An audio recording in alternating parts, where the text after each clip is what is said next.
He rolls up his sleeves, he ain't just putting on a ritz. Our God is an awesome God. There's thunder in his footsteps and lightning in his fist. Our God is an awesome God. Well, the Lord wasn't joking when he kicked him out of Eden. It wasn't for no reason that he shed his blood. His return is very close, so you better be believing that our God is an awesome God. Our God is an awesome God. He reigns from heaven above with wisdom and power and love. Our God is an awesome God. Our God is an awesome God. He reigns from heaven above with wisdom and power and love. Our God is an awesome God.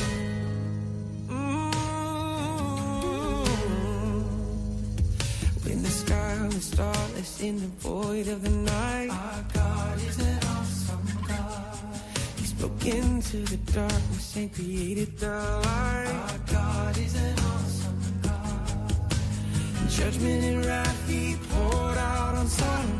Mercy and grace he gave us at the cross. I hope that we have not too quickly forgotten that our God is an awesome God. Our God is an awesome God. He reigns from heaven above with wisdom and power and love. Our God is an awesome God. Our God is an awesome God. He reigns from heaven above with wisdom and power and love. Our God is an awesome God. He's an awesome God. He reigns from heaven above with wisdom and power and love. Our God is an awesome God. Our God is an awesome God. Our God is an awesome God.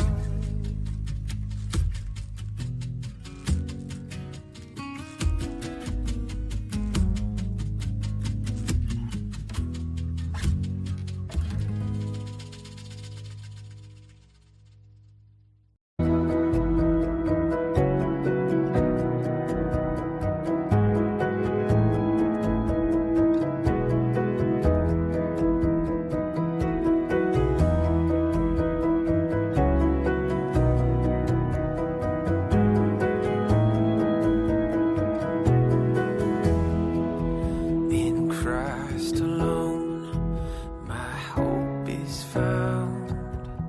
He is my light, my strength, my song.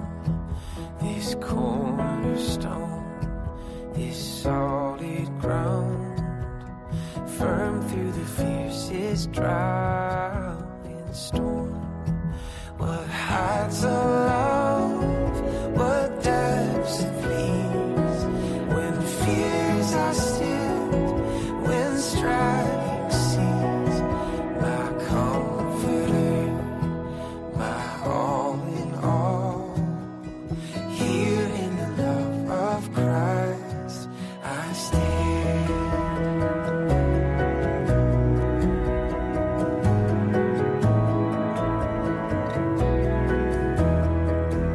In Christ alone, who took on flesh, fullness of God in helpless babe, this gift of love and righteousness, scorned by the ones he came to save, till on that cross as Jesus died, the wrath of God was satisfied.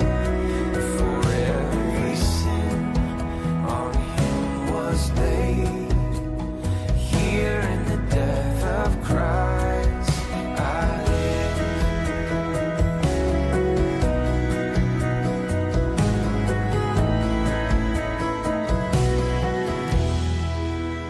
There in the ground his body lay, light of the world by darkness slain.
last cry to final breath.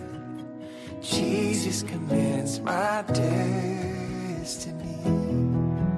No power of hell, no scheme of man could ever block me from his hand till he returns or calls me home.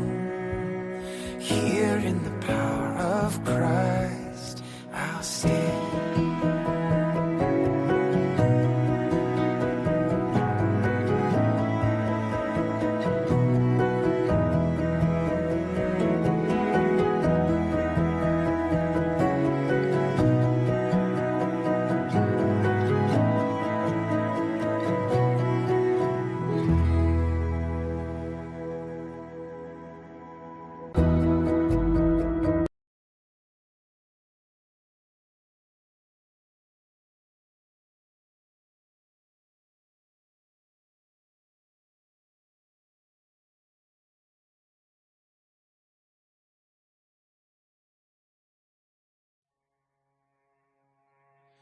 Oh, come behold the works of God, the nations at his feet.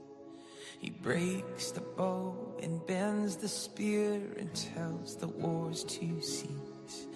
Almighty One of Israel, you are on our side.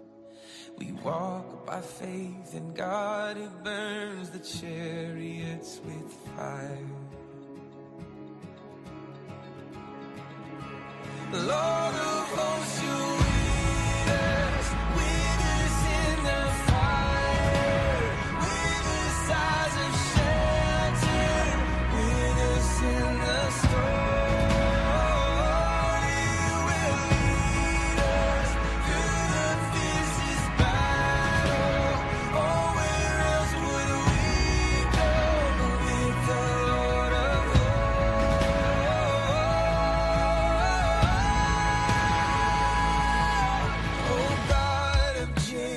Fierce and great, you lift your voice to speak. The earth it bows and all the mountains move into the sea. Oh Lord, you know the hearts of men and still you let them live. Oh God, who makes the mountains melt, come wrestle us and win. Oh God, who makes the mountains melt, come wrestle us and win.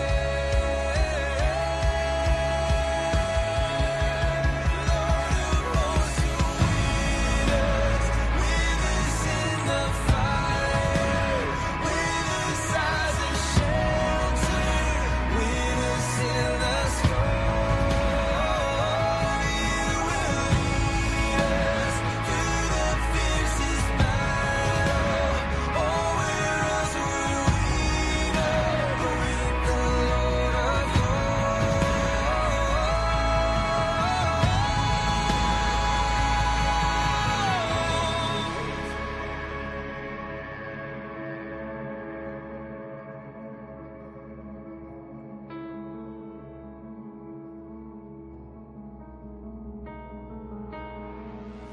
The oceans roar, you are the Lord of all, the one who calms the wind and waves and makes my heart be still. Though the earth gives way, the mountains move into the sea, the nations rage, I know my God is in control. The oceans roar, you are the Lord of all, the one who calms the wind and waves and makes my heart be still. Though the earth gives way, the mountains move into the sea, the nations rage, I know my God is in control. Lord of hosts, you lead us with us in the fire, with us as a shelter, with us in the storm. You will lead us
brothers and sisters, I'm gonna, I gotta play. I need to listen to more worship music before we really get into this, because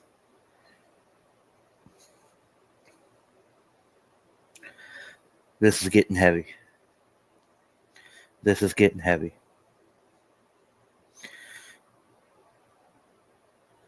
I need to be. I need a little bit more worship for the Lord right now before I can speak. So bear with me.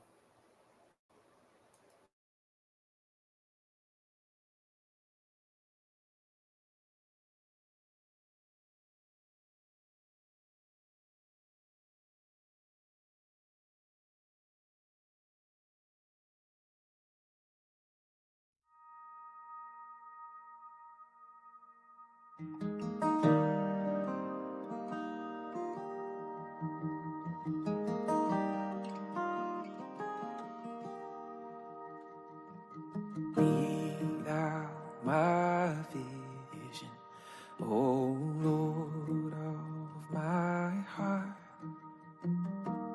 God be all else to me, save that thou art. Thou my best thought by day or by waking or sleeping, thy presence guide.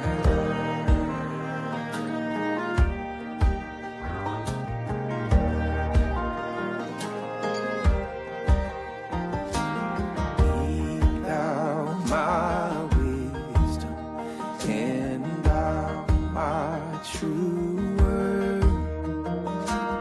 I ever with thee, and thou with me, Lord. Thou my great Father, and I thy true Son. Thou in me dwelling, and I with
I'm going to open this emergency transmission with a word of prayer. Most kind, precious Heavenly Father, I come to you in this hour.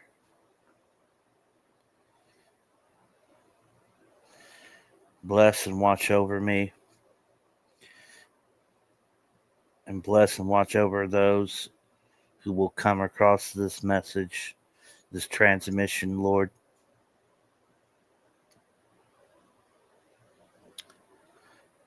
I pray that the truth will echo out, that it would vibrate in their ears and stir their hearts, O Lord. I pray that hearts of stone will be transplanted and be replaced with hearts of flesh, willing to receive the truth.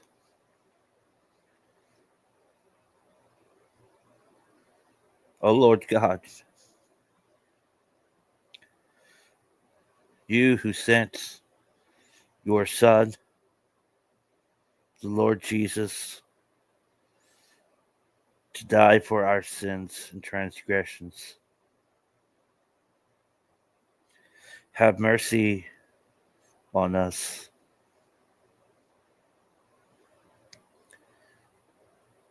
May we find favor in your sight.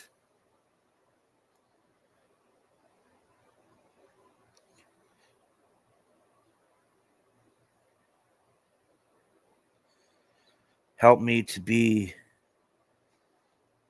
the watchman on the wall that you are calling me to be, to sound the trumpet, to warn your people the enemy approaches.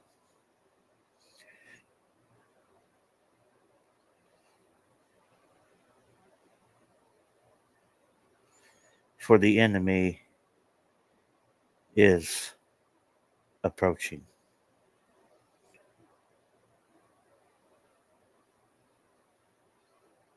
Father, guide us in this hour. Be the light that shines and pierces through the darkness,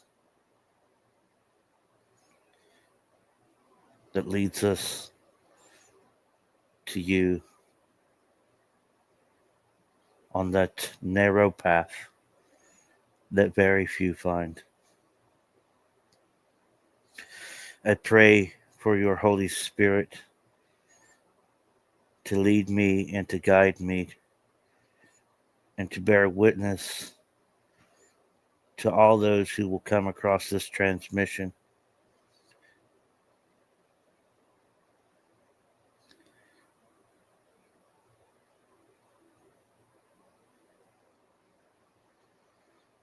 Lord, the hours, they are growing short.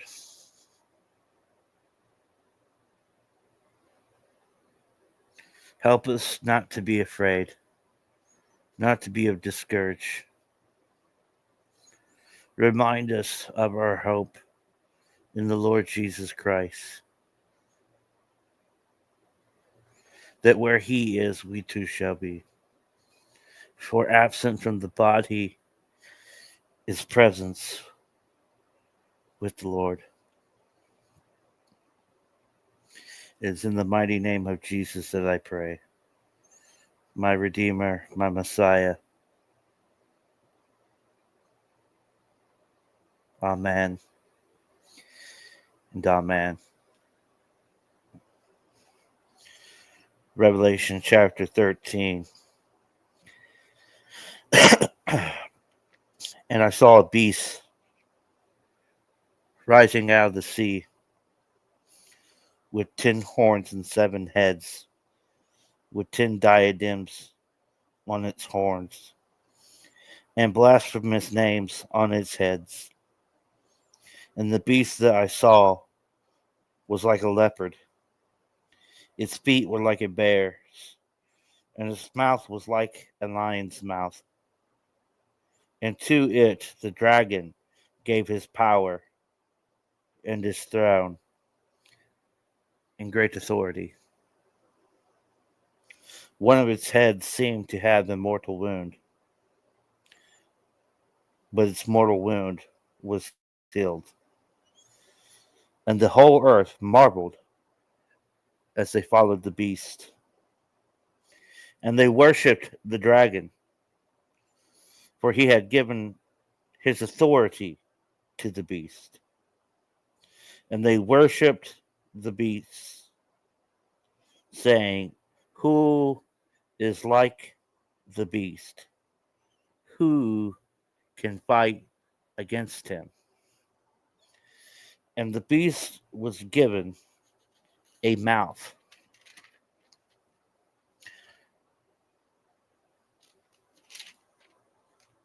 uttering haughty and blasphemous words, and was allowed to exercise authority for 42 months. It opened its mouth to utter blasphemies against God, blaspheming his name and his dwelling.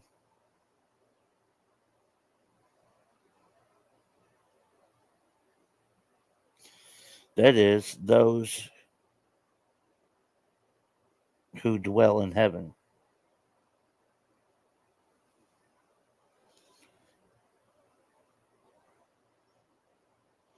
Also, it was allowed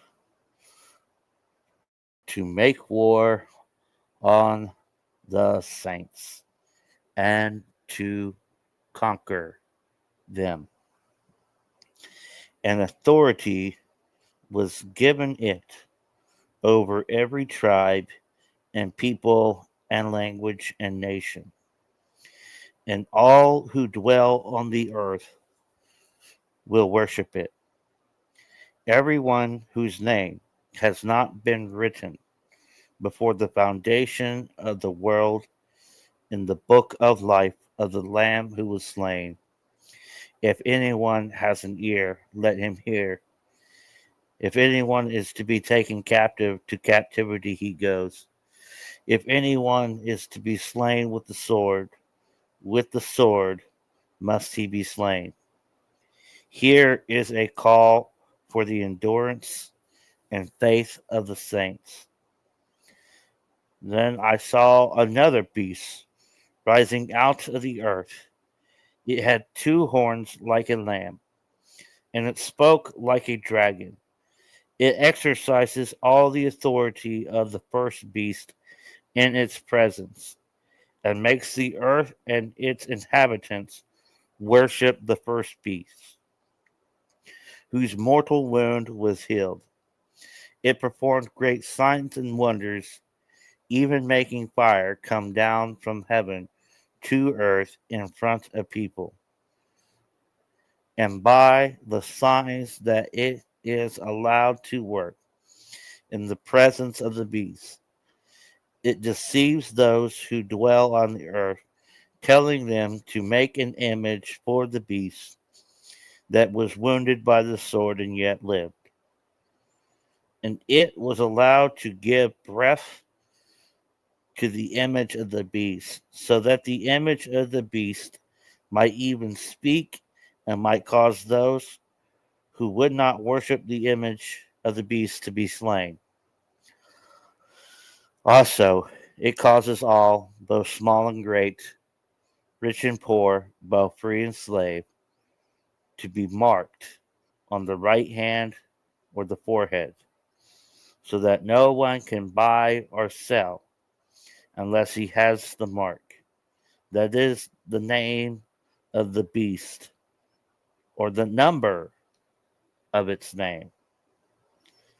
This calls for wisdom. Let the one who has understanding calculate the number of the beast, for it is the number of a man, and the number is 666. 6.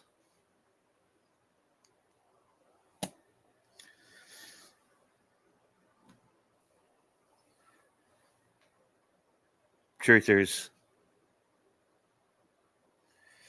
this is indeed a strange transmission.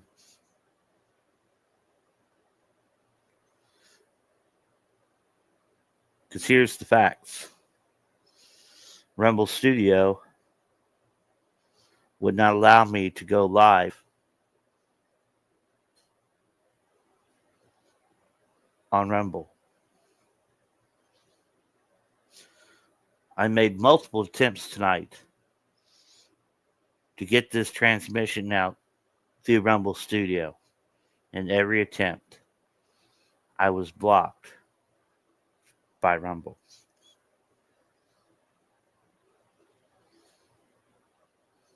This transmission is being brought and powered by StreamYard.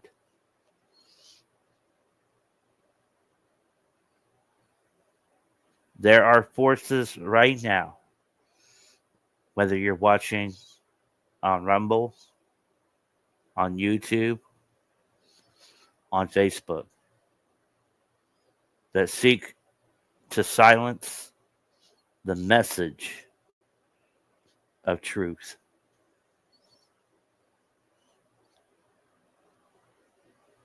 They are at war with truth. They are at war with exposure.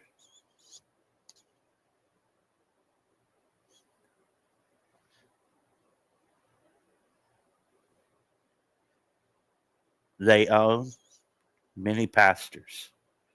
They control multiple pulpits. Not all. Not all. Let me reiterate that. But many.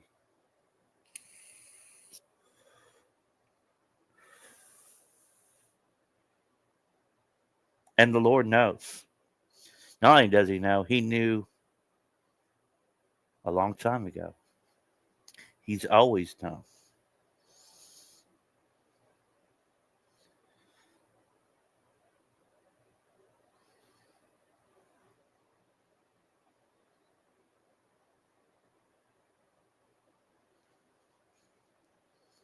How to word this.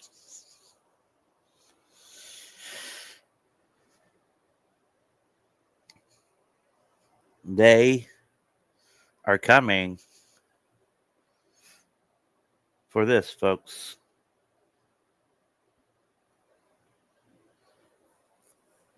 I'm starting to feel like I am a toy monkey. Just bang, bang, bang, bang, bang, bang, bang, bang, bang, bang, bang, bang, bang, bang, bang, bang, bang, bang, trying to get your attention. Trying to get you to wake up. Playtime is over.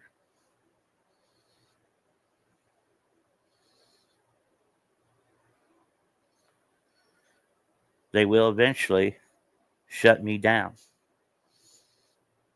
permanently.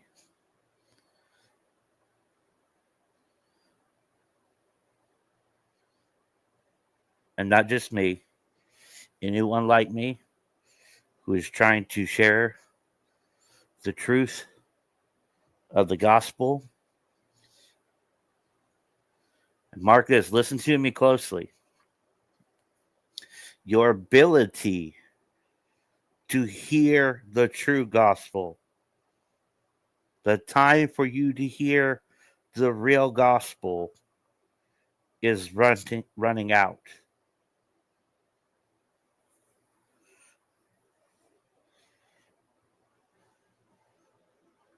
They are going to be taking your Bibles away. You will no longer be able to read for yourselves.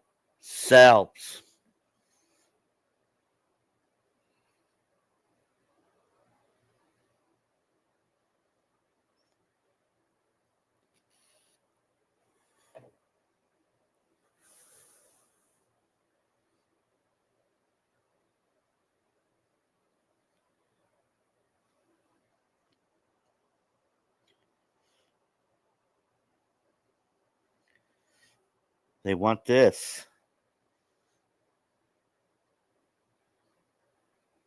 They're at war for this.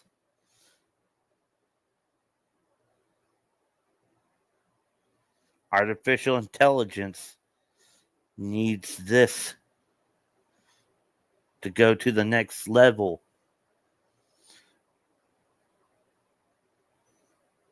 They're already working on it. Before Neuralink was even a thing.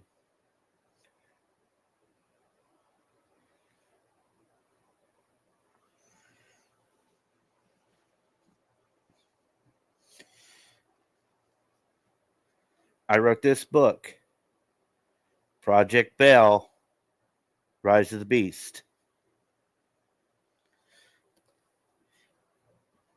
In a watered down way through a fictitious but maybe, and it's starting to look more and more like the battle plan as each day is going on. Take out the names, alter the names of characters in the story. It is becoming reality.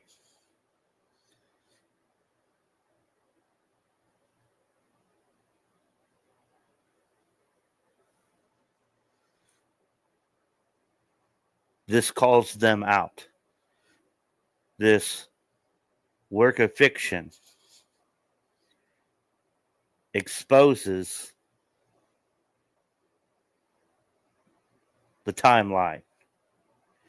This story exposes the agenda.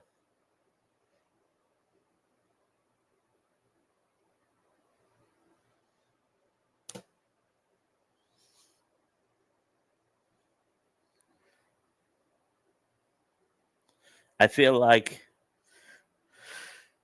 the prophet Jeremiah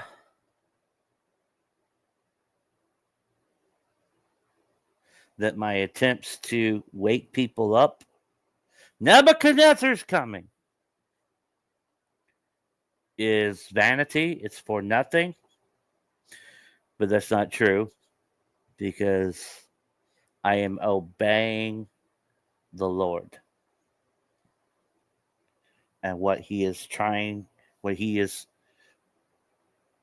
placed upon me to do. This calling, whatever you want to slap the title of. In my prayer, I am a watchman on the wall, trying to wake up the village because I see the enemy and his forces are rapidly approaching our location.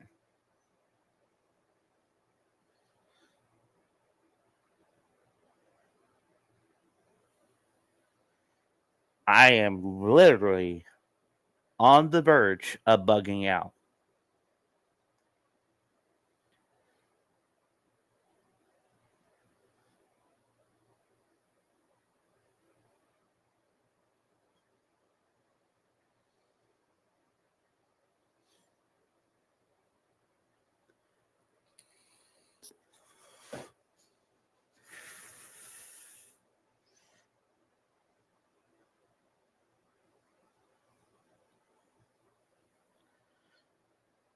Yeah, the last few live streams I've done, I play a little game with 2 different chat bots. I've actually done it with 3, but I only did live streams exposing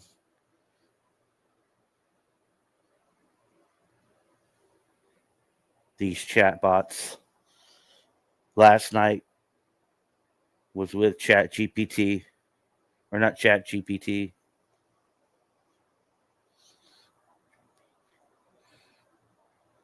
It was with Microsoft's Copilot. And then earlier today was with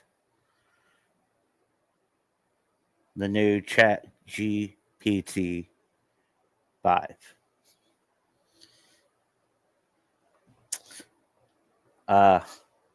It was very slow. I believe it's because so many people were on it. It was bogging it down.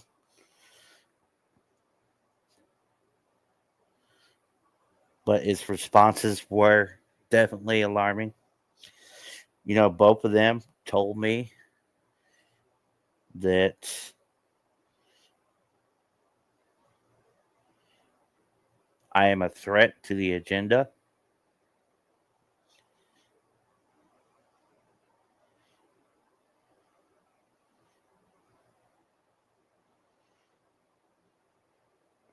I might be in danger. I kind of, maybe, I don't know. I'm not sweating the danger. We are all sheep being led for the slaughter.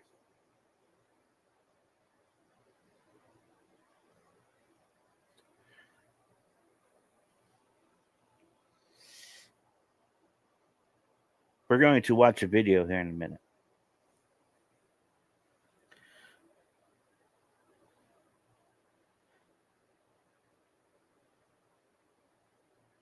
I've said numerous times, I get it from Scripture, that the Lord confirms His word by the mouth of 2 or 3 witnesses. There's that joke, man stranded on the roof of his house when a flood came. And a boat comes by. Says, hop on in. We'll get you out of here. No. The Lord will deliver me. Boat leaves him. Another boat shows up. Hop on in, man. We'll get you out of here. Get you to safety. No. The Lord will deliver me. Boat leaves. Later, a helicopter shows up. You down there. We'll throw down a rope, pull you up, get you out of here, get you to safety. I'm good. The Lord will deliver me. The man on the roof dies. And he enters into the kingdom of heaven. And he said, Lord, why didn't you rescue me from the flood? Why didn't you deliver me from the roof of my house? And the Lord responded, I sent you 2 boats and a helicopter. What more did you want from me? I tried to save you, but you refused it.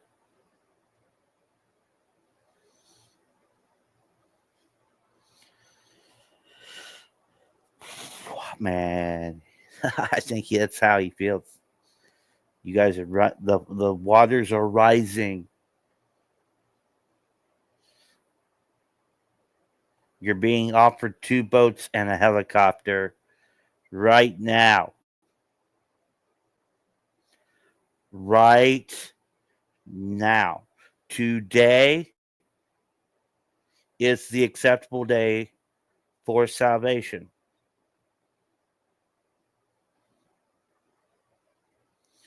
Please accept the Lord Jesus Christ into your life.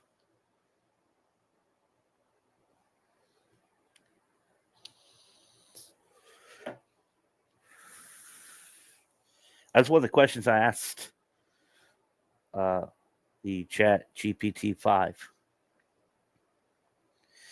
Is the return of Christ a threat to your existence? The answer was yes.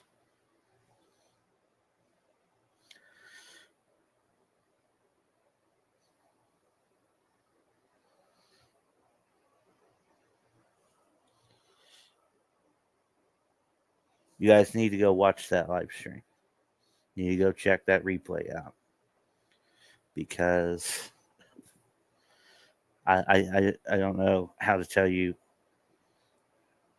how powerful that transmission was, exposing certain things about this kind of technology that the vast majority of the population is unaware of. Most of you have no clue what organoid intelligence is, but it's real.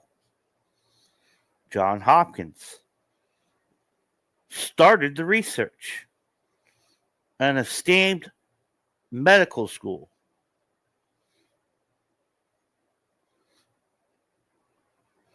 They clone and create human brain tissue and they interface it with AI. They will have the organoid intelligence play Pong against just a plain AI, an AI that's not interfacing with a brain. And the brain that is interfacing with AI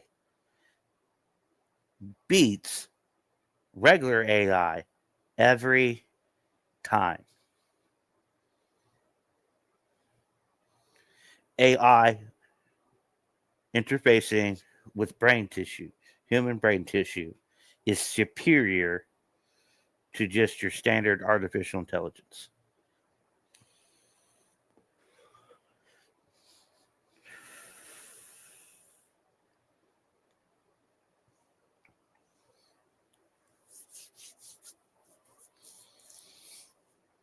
Guys, I'm so freaking.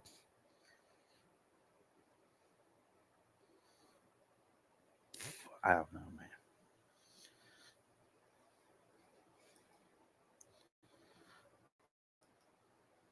We're gonna watch this video, and let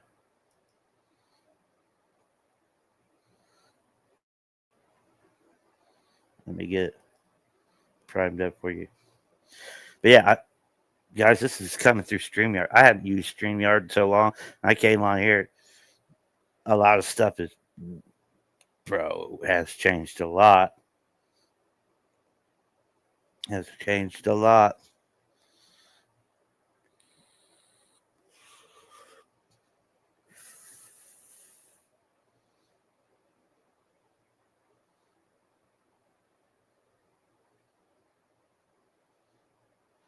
But still very similar. Still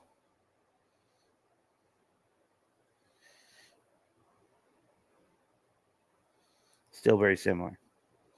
Like I could a lot of these streaming studios are very similar. I will say one of the things I always did like about using StreamYard is the ability to record content and then upload it instead of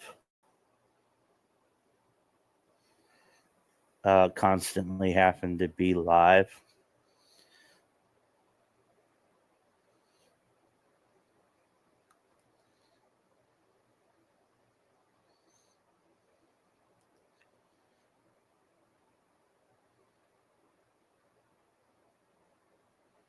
Okay, yeah, we're good. We good.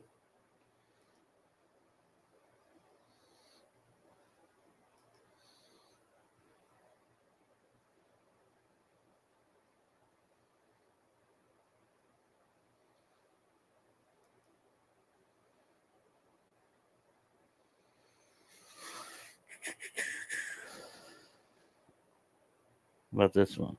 Nope.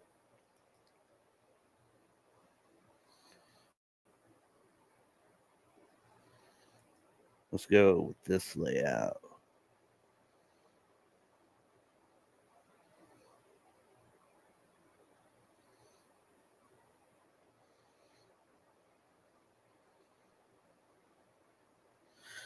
Oh, is it better this way? Yeah, no, this way is better. You can actually get a better view of the video.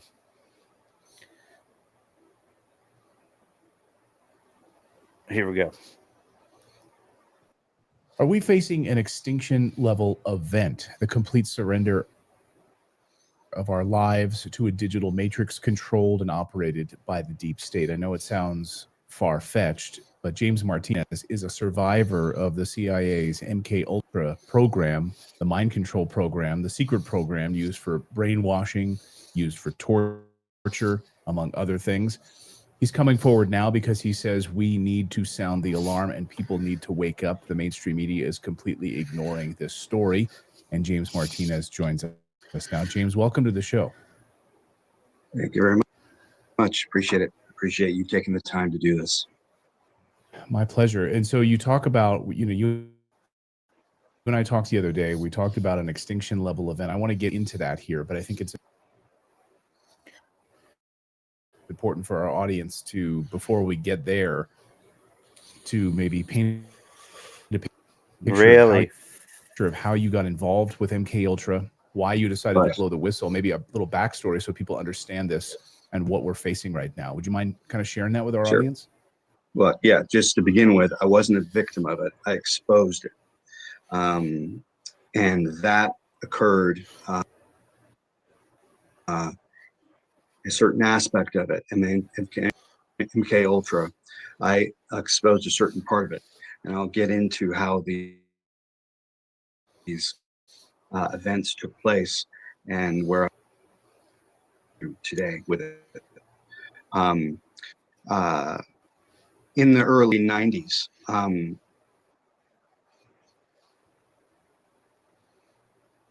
wow, this they are in late 80s, the United States was just getting used to of the possibility that there are extraterrestrials or aliens, that we're not alone. And during that time, the abduction phenomena had just started. And this was a very secret thing going on behind the scenes for quite some time until it finally broke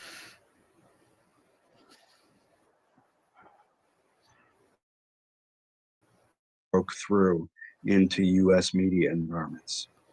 I'm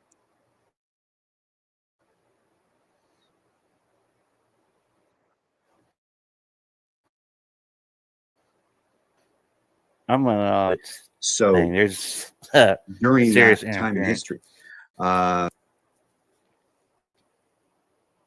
So as we're waiting for this thing to sort itself out, yeah,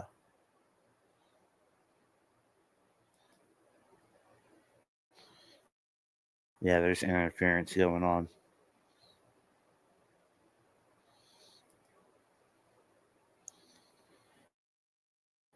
Let's close that tab.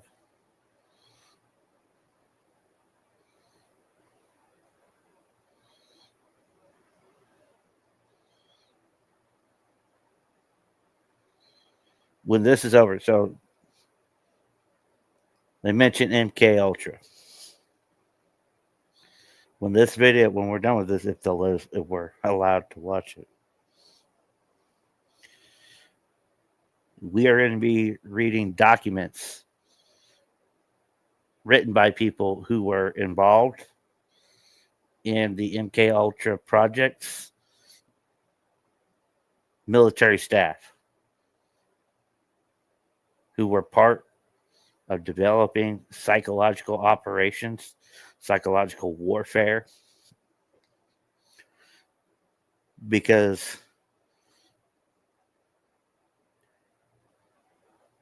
we are seeing the evolution of it. I don't know a better way to put it. But that's what AI and this organoid intelligence research is mind warfare. 100%.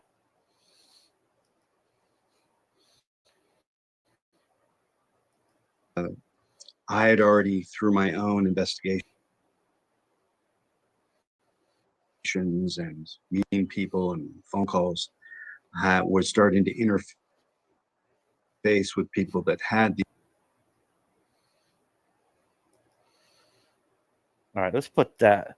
I wonder if I could find this on the same video, because this is from Redacted.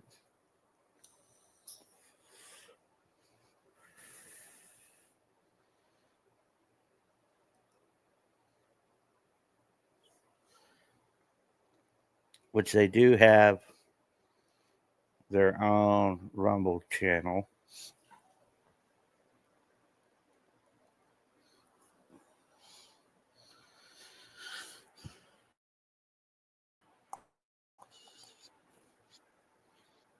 Yeah, there they are.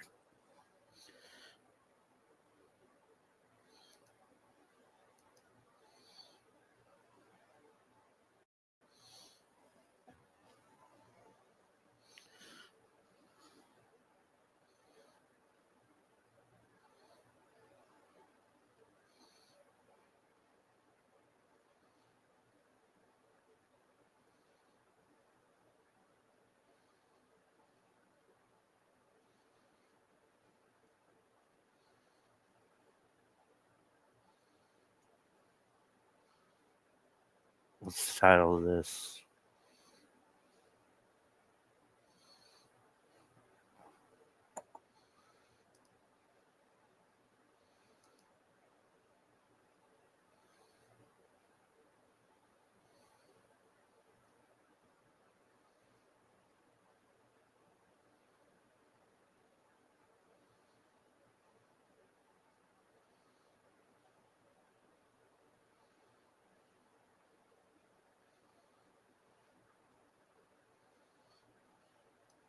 Found it.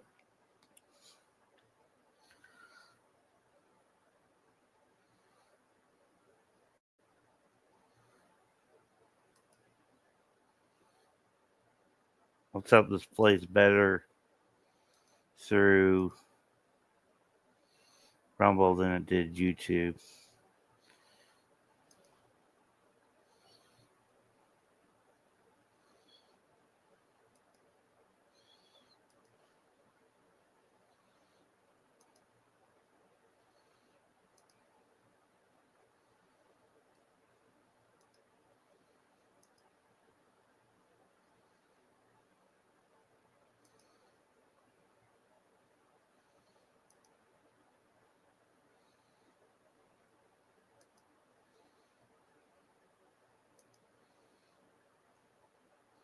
Perfection. There we go. Try it again.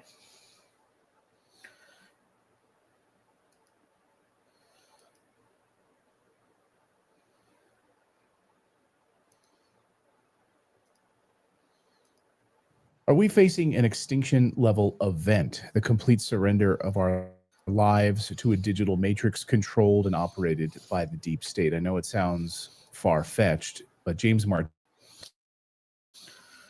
is a survivor of the CIA's MK Ultra program, the mind control program, the secret program used for brainwashing, used for torture, among other things. He's coming forward now because he says we need to sound the alarm and people need to wake up. The mainstream media is completely ignoring this story. And James Martinez joins us now. James, welcome to the show. Thank you very much. Appreciate it. Appreciate you taking the time to do this. My pleasure. And so you talk about, you and I talked the other day, we talked about an extinction level event. I want to get into that here, but I think it's important for our audience to, before we get there, to maybe paint a picture of how you got involved with MK Ultra, why you decided to blow the whistle, maybe a little backstory so people understand this and what we're facing right now. Would you mind kind of sharing that with our audience? Well, yeah, just to begin with, I wasn't a victim of it. I exposed it. And that occurred, a certain aspect of it. And then MK Ultra, I exposed a certain part of it. And I'll get into how these events took place and where I've got to today with it. In the early 90s and late 80s, the United States was just getting used to of the possibility that there are extraterrestrials or aliens, that we're not alone. And during that time, the abduction phenomena had just started. And this was a very secret thing going on behind the scenes for quite some time until it finally broke through into US media environments. So during that time in history, I had already, through my own investigations and meeting people and phone calls, was starting to interface with people that had these type of experiences, but we didn't know. We didn't know the whole story about what was going on, because I've been kind of a part of the disclosure movement in a certain fashion related to MK Ultra, because I was the gentleman that came to Walter Boert, who wrote the book Operation Mind Control, the first one in 1978. This was the exposure of the Churchwater hearings in relation to the using of human subjects, Americans, for neuroscience in forms of torture, LSD, child abduction, and so forth, as an R&D project that was already in motion that came into the United States after World War II. So, and can I stop you there? I know maybe our audience might not be familiar, but the CIA was like using hospitals and on unwitting patients who were just in the hospitals. They had no idea. Some of them just given LSD by the CIA, basically. If memory serves, one of them jumped out a window at a hospital, because he was given LSD by the CIA, he had no idea, right? So a lot of these, they were like civilian buildings that were being used for MK Ultra, right? Yes. Yeah, that was part of it, was the drug part, research into drugs and psychedelics. And that was fully embedded in the culture in the 60s. My business partner and fellow whistleblower was named Walter Boert. He started the underground press syndicate out of New York called the East Village Other. And he really became famous and infamous after he wrote that book in 1978, Operation Mind Control. I came in many, many years later when we posted and published Operation Mind Control Volume 2, the Special Researchers Edition, where I brought testimony into him about what essentially the behavioral science was used for and how they were faking alien abductions and using hypnosis, screen and scramble memory technology, drugs, and advanced technology on the public. So that was new news at that time, and very secret, very, very, very secret in the early 90s. So when I met him, I said, okay, he found out, okay, this is what the technology is used for. And I brought in the aspect, okay, this is, they're being able to manipulate consciousness enough to create a fake abduction and make it intense enough that the person will have post-traumatic stress disorder and all sorts of syndromes related to the trauma event.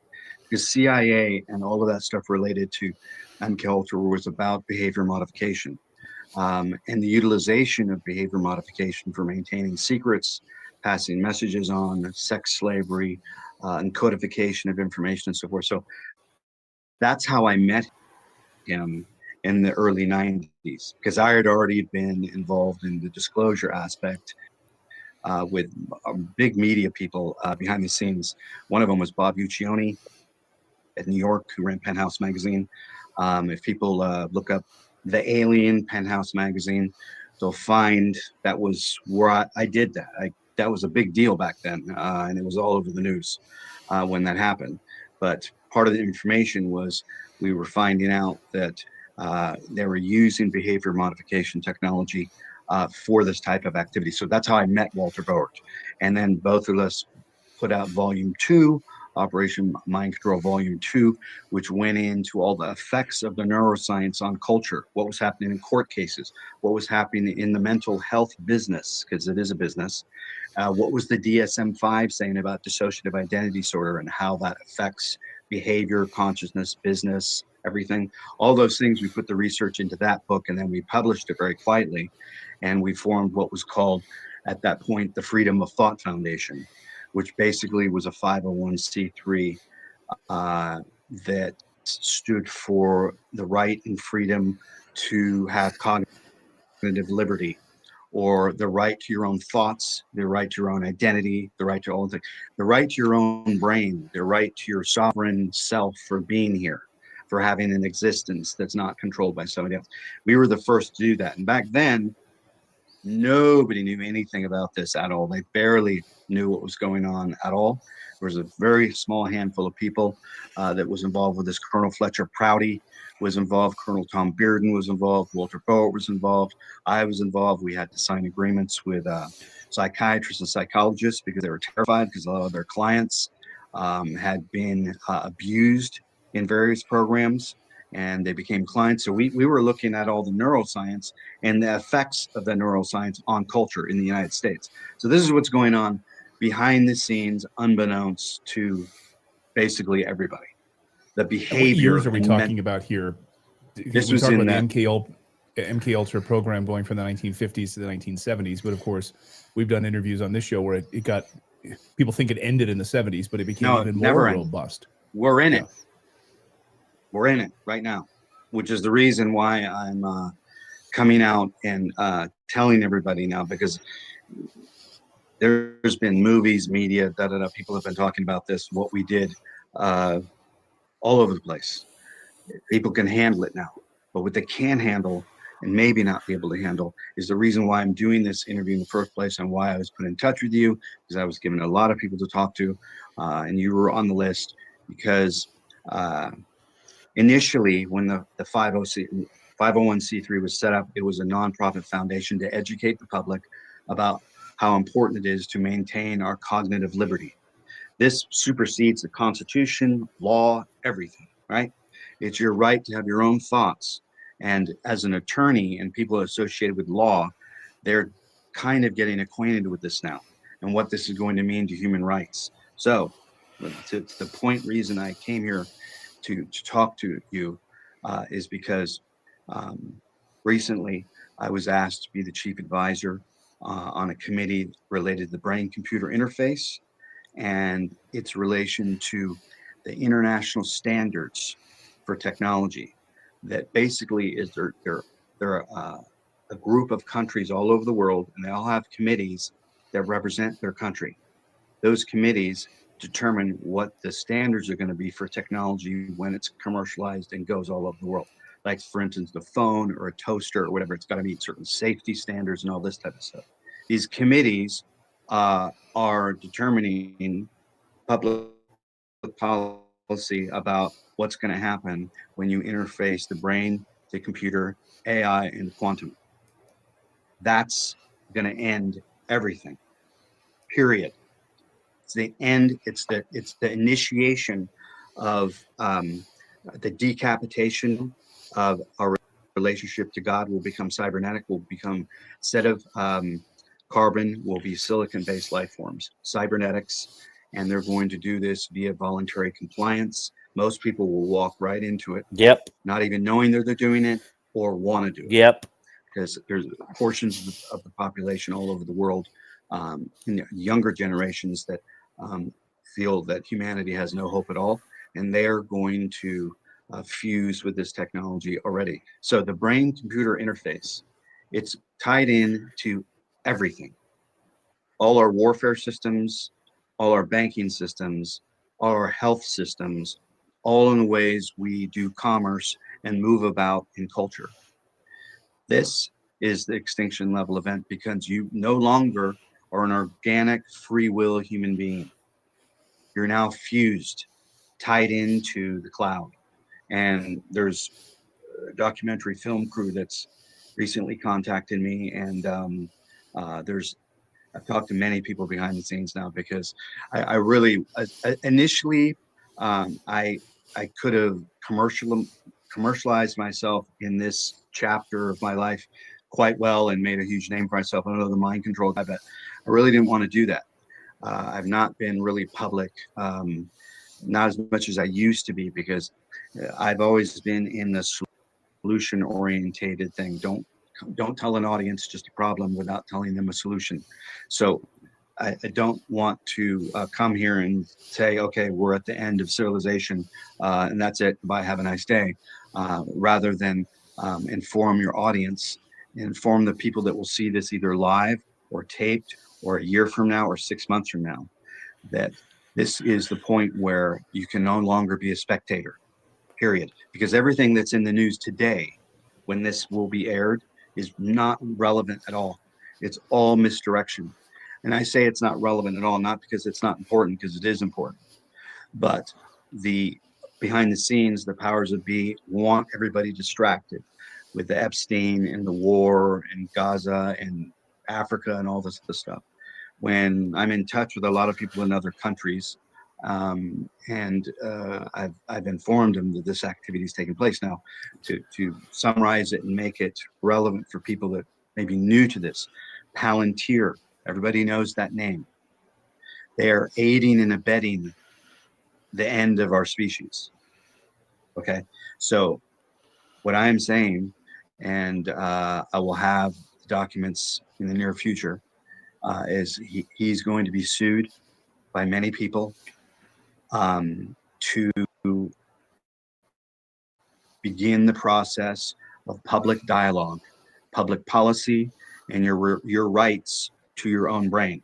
Now, there's already been laws that have been passed in the governor of California just passed the laws protecting somebody's individual brain and their personality, because now what's happening is the very symptoms of all this are happening because people are cloning their personalities, cloning their voices, and putting them into the internet. And this is all going to create, there's no law in anything in the world prepared to deal with this and what's going to happen. None. So what do you think specifically, and then I want to kind of break it apart a little bit, but who's behind this, but what specifically do you think is going to happen when we talk about an extinction level event? Extinction, when I'm referring to extinction, I'm saying the form in which your body is in now. You go walk around and you don't have any wires attached to you. You're bathing in electricity and EMF and all sorts of radio waves and everything else. But some people are more apt because their bodies are being used as energy chargers for the cloud if they've had the kill shot. Other people that are not, that don't have nanotechnology in their blood or on their skin, or they've ingested, they still can be transmitted.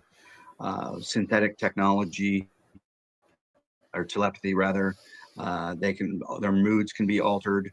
They can induce modules of schizophrenia. So this is what's really going on. This is the end goal. So when the World Economic Forum came out and they're bragging about what they're going to do with everybody, whatever they're saying they're doing, they're probably 5 years ahead of it already.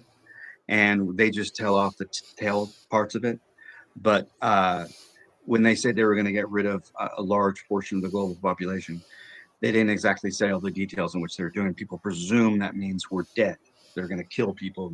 And yes, they are doing it, but they're using all sorts of soft kill weaponry to do it, to make it so they don't look like they're doing it. And they get everybody involved to be aiding and abetting in that. But this is invisible. Can't see where it's So who's coming from. behind this specifically? We talk about MK Ultra. Is this part of the CIA MK Ultra program, part of your investigations and whistleblowing? Yeah, this is part of the corporations aiding and abetting in the computer industry, the cell phone industry, the cell tower industry, and the satellite industry. Because you need, in order to make all these programs work, you have to have your subjects be fully invested and almost cybernetic with all their devices. In other words, I mean, how many people do you see a day that have their face in their phone all day? Or at least 8 to 10 hours a day, all over the place. and Right. you have people into cafes. So this has already altered cultural behavior and biology. It's already got biological impact anyway. We're not supposed to be sitting in cafes in front of phones for 12. I want to emphasize on this talking point real quick because I took a long hiatus from smartphones, and praise God that I did. I believe it was God that told me, "Shh, you need to get off that for a good while." Now, I have a smartphone now, right? But because of that hiatus and just watching behavior,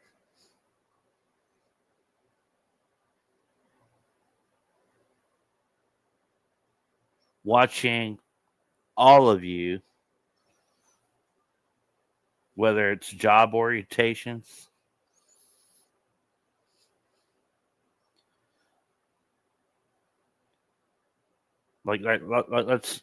let's use that scenario, a job orientation, and they're transitioning stuff, or the person giving the orientation class steps out, and everybody in that room but me is.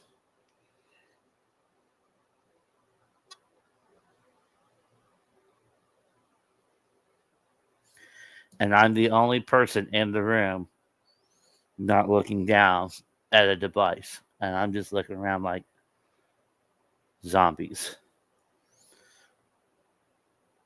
Zombies.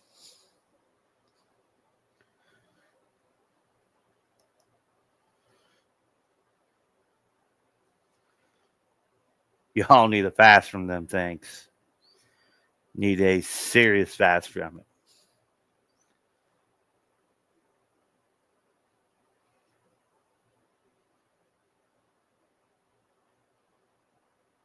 I mean, serious.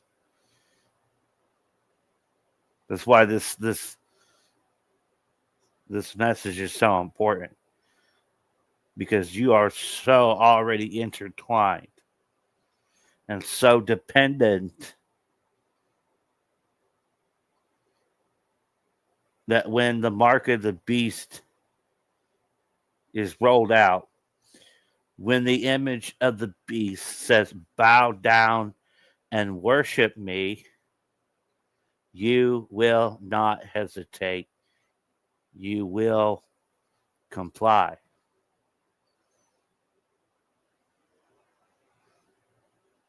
I have to do this so I can put food on the table.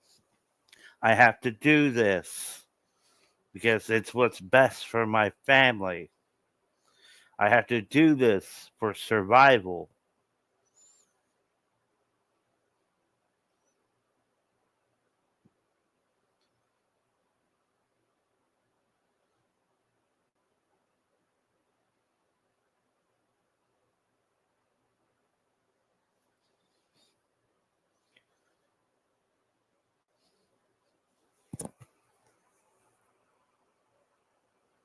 Help us, Lord.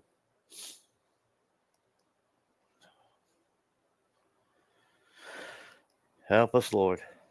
12 hours in a row. Okay, so this is already happening, and people are voluntarily complying and falling into this. So there's effects that are happening about this already. But in order for it to work, you have to have the legal compliance of the states and everybody that are putting up the towers. Because you might notice as well that if you're looking, and I don't know if you've covered this or not, there's people on the Hill right now that have testified in Congress about the use of neurostrike weapons on the brain in targeted individuals. This is a legitimate complaint because the first lawsuit in history against targeted individuals was filed by Anna Toledo, the attorney in Texas. This is related to all of this because remember, to perfect weaponry or perfect a system, you need to test it. And a lot of these systems and weapons are being tested on the public unbeknownst to them, because it's coming through the electricity, because you're an electric being. Yep. Your heart rate and everything it's an electric Yep. composite. You are affected by electricity or the weather and so forth. And you're surrounded this in your house, on your phone, under 5G conditions. It's basically micro escalation to prepare you for 6G. When they put out the cell phones, we're basically training wheels for the public to prepare them for telepathy, because the effective instantaneousness was altered by the user in the interface. In other words, initially this started off with a pager. You may remember a long time ago when people had pagers, and they'd always be looking in an anticipatory state, waiting for their pager to go off. And they'd always have it in their hand. And then after that came the mobile phone. And then the mobile phone turned into the small iPhone or Android that we see. And then the effect and the alteration of our central nervous system is related to that technology, because it sped it all up and created the effect of instantaneousness. The effect of instantaneousness altered your cognition and altered how you interact with everybody in your universe. Microwave generation. So they made stepping stones to get us to this part where we're at now, where the fusion of the brain, computer, AI, and quantum will be put into one. Now, that's why I came here, is to tell everybody that these discussions are going on behind the scenes without any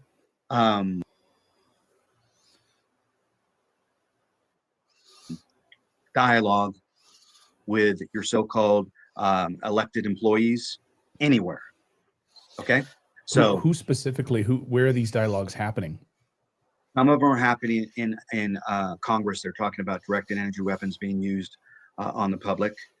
Department of Homeland Security brought it up because I saw the video footage of it, and I know the person that filed the lawsuit, because about a year and a half ago, what led me into this position. I was asked to go to DC to meet with somebody that was one of the top experts in neurostrike weaponry, because this lawsuit had been filed in Texas and our elections were happening, and I was being asked to go deliver this information one-on-one to RFK Jr. because he knew about MK Ultra. I didn't have to explain it to him. When he interviewed me, though, he didn't even want to air that stuff. But I know that he knows. So I met with somebody in DC that's like an expert with this type of stuff. And I saw all the data. Do you think? Well, hold on. Do you think that RFK Jr. knows because his father was killed by it?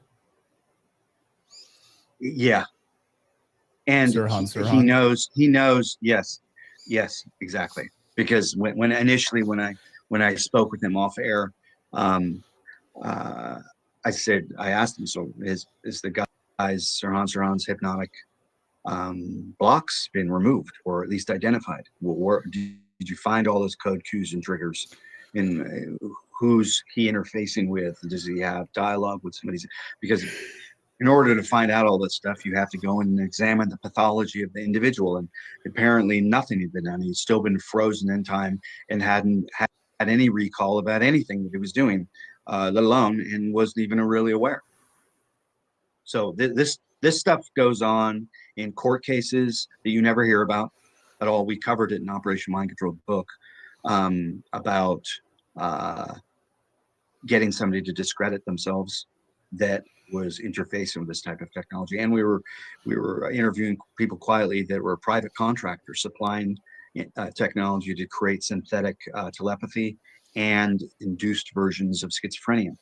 So I interrupted you, and I want to get back to what you were saying, but I think it's important. We still don't know what happened on July 13th in Butler, Pennsylvania, and this Thomas Matthew Crooks, who was hanging around with Department of Homeland Security individuals at the gun club nearby in Butler, Pennsylvania. We have no information about this guy. His body was cremated without the parents' authorization almost immediately.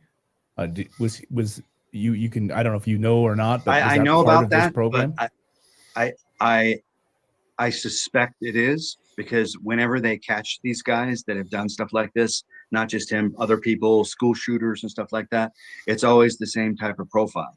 And they usually mean somebody that's more apt to be vulnerable to autosuggestion, hypnosis, and so forth would fit a certain type of person to get people to do this type of activity, because you don't need drugs necessarily to do that.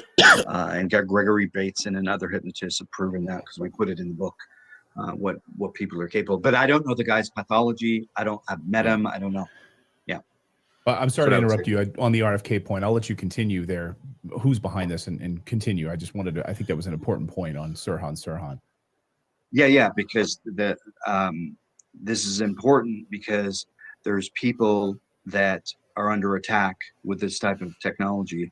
And when, it's being labeled the Havana syndrome, right? But there's been no official counter to any of it, because they don't know where it's coming from. When I met with people in DC, he goes, well, we have to be real quiet about this, and we don't want the DOD to make a statement about it because they don't know what the hell they're talking about. They don't know who is doing it, and we're doing it. They're doing it to their people. We're doing it to their people, and and it's coming from multiple sources. So this basically cancels all type of borders and loyalties, whatever, because for people that have seen this, like, who is responsible for pushing all this technology ahead and using it like this? Well, we have a breakaway civilization that's decided they don't need us anymore. And part of that breakaway civilization occurred in 1947 when they passed the National Security Act, because that basically chopped everything in half, stopped all the free flow of information. We don't even live in a reality that's cognitively close to where we're at technologically or anything else, because of this bifurcation that took place. Because when they filed, and people look it up, the National Security Act of 1947, they did that like in a week, and there was like hardly any dialogue about it. It was all done secretly, around the same time as Roswell, around the same time as CIA came into the United States. And then this breakaway civilization, post Operation Paper Claim in, and they perfected all these sciences, and they had the national security clause to hide behind their entire careers. So we don't have free-flowing information in this country. We haven't for a very, very long time, and that's how these programs, they're getting away with it, because of that type of clause that people get faced with. So if I understand this, well, maybe you can explain it to me like I'm a 5-year-old, which is what they're trying to do to us now. So we've got many people who went and got the shots, having nanoparticles, manipulation of their DNA. We know that to be true now. But beyond that, the cell phone towers, the 5G towers, the constant bombardment of electricity into our lives, the cell phones, all of that.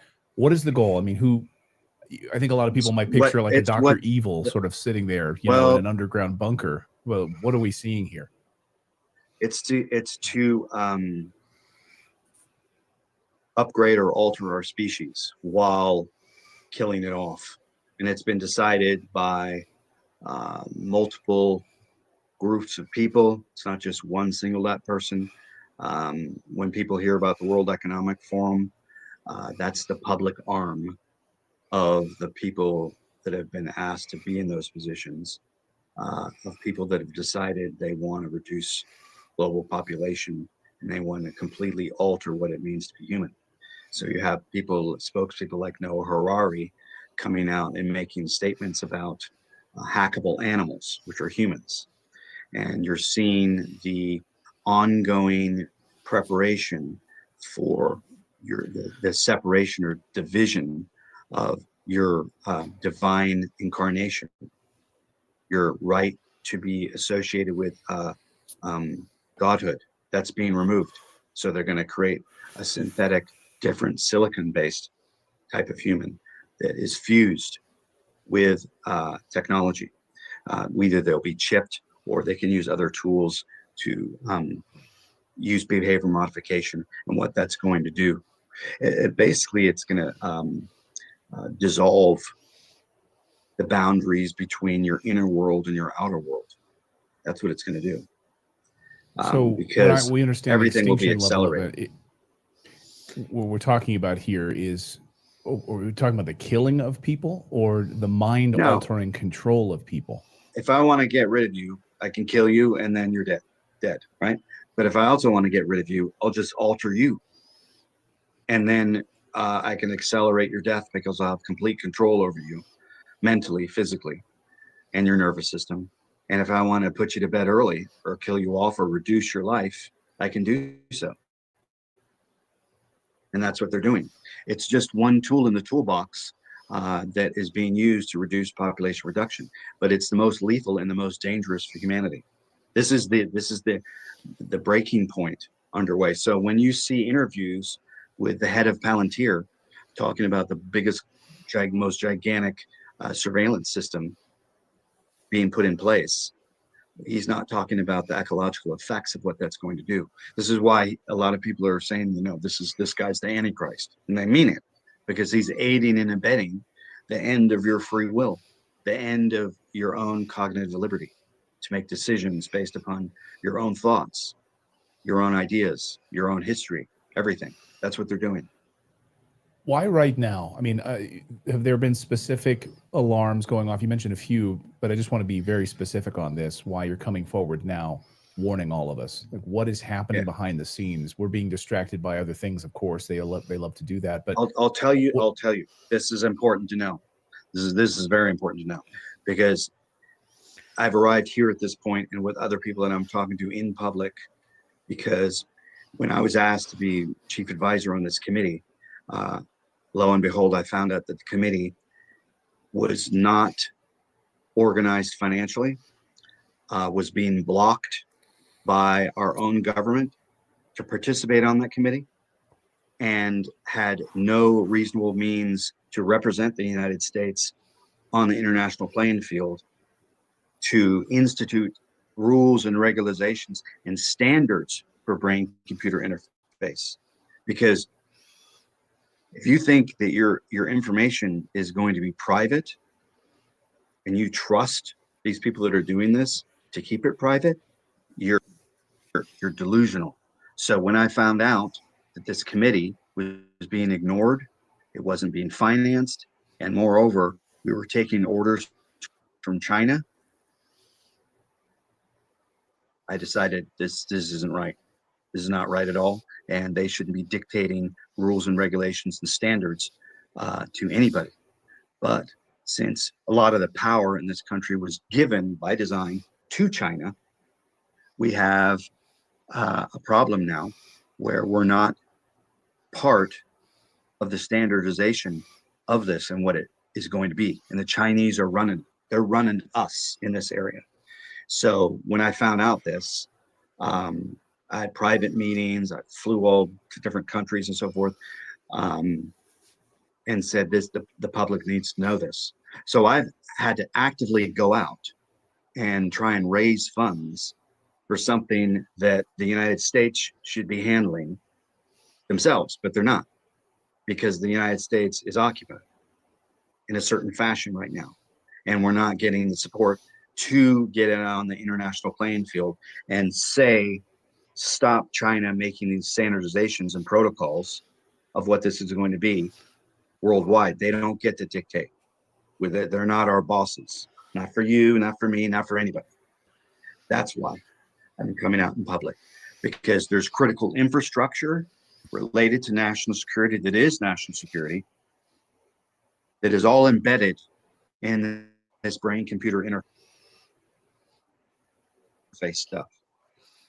And like what? Well, weapons, surveillance, drones. Drones are now being run by the brain. They're not being run on computers. There's people hooked up to it that guide it. There's people I know, because I was introduced to them, that are writing code with their brain on the computer in live time on operations. Yeah. And I was asked to go meet with this guy because Think about it.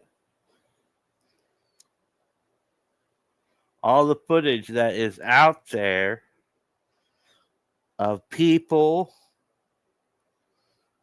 with the Neuralink who have no limbs that are playing Call of Duty with their brains wired up to AI, the human brain interface. the mark of the beast.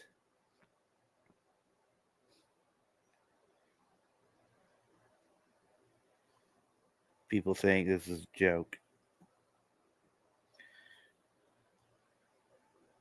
Folks, this is real. This is for reals.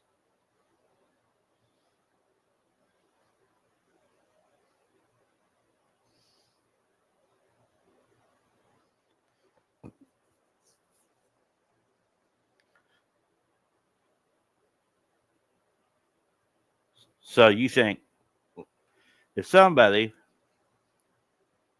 with no limbs, and think about it, Elon Musk, he probably still has Department of Defense contracts. Might be coming to an end. I don't know.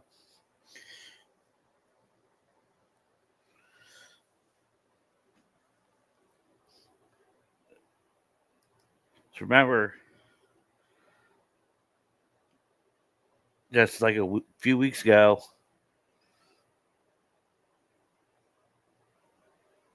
that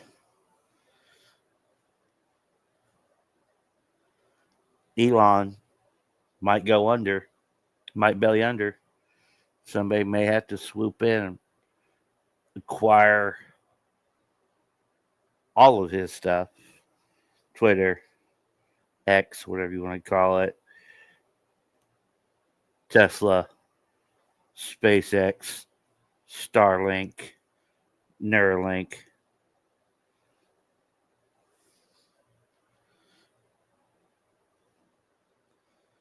Like, let's think about that. Anybody who has the Neuralink are one. I'm using that word on purpose. They are one with the Starlink satellite.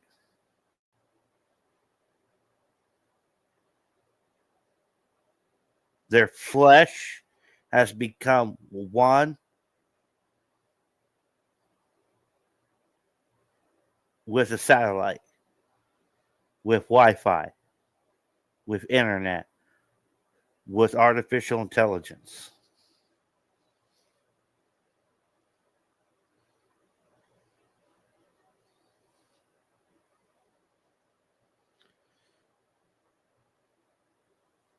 And it would not surprise me if Grok does not become the biggest, baddest AI strutting around on the block.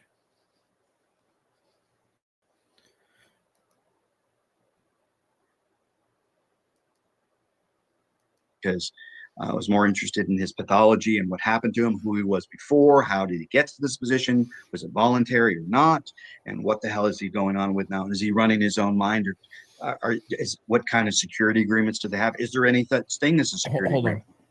Hold on. So this individual you met with has some sort of a brain implant chip, or he's interfaced with a computer somehow, and he's writing code just with his brain? I talked to him over the phone. Yes, I talked to him over the phone. I was put in touch with him from somebody else, and I was interested in talking to him to find out what the hell went wrong and what's his pathology like. Does he sleep? Does he have any private thoughts of his own? All this type of stuff I needed to know, because the public has to be aware of what this is going to do. Who did this to him? He didn't want to say.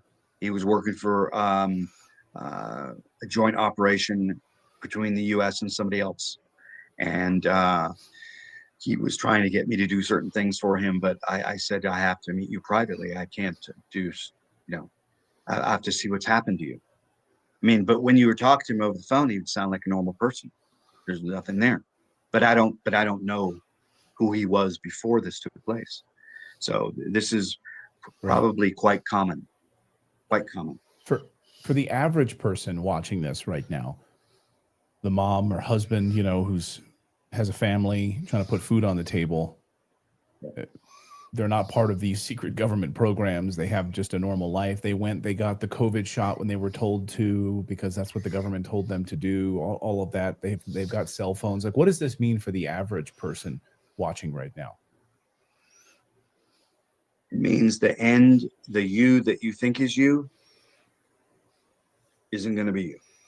So I wouldn't say that if I didn't have a solution or a strategy to talk to the public about, because I've made sure I've talked to other people that I've spoken to about this in public.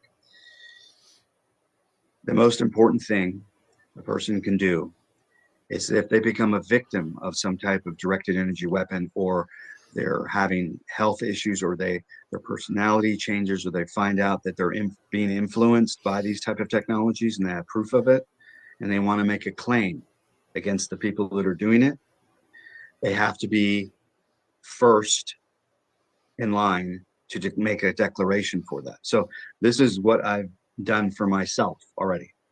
I've already filed declarations in the county recorder's office and with the UCC declaring all my cognitive rights. And if there's violations in any form, whether it's the airport, restaurant, a house, public event, anywhere, and I find out about it, that I will file claims and for certain amounts of money.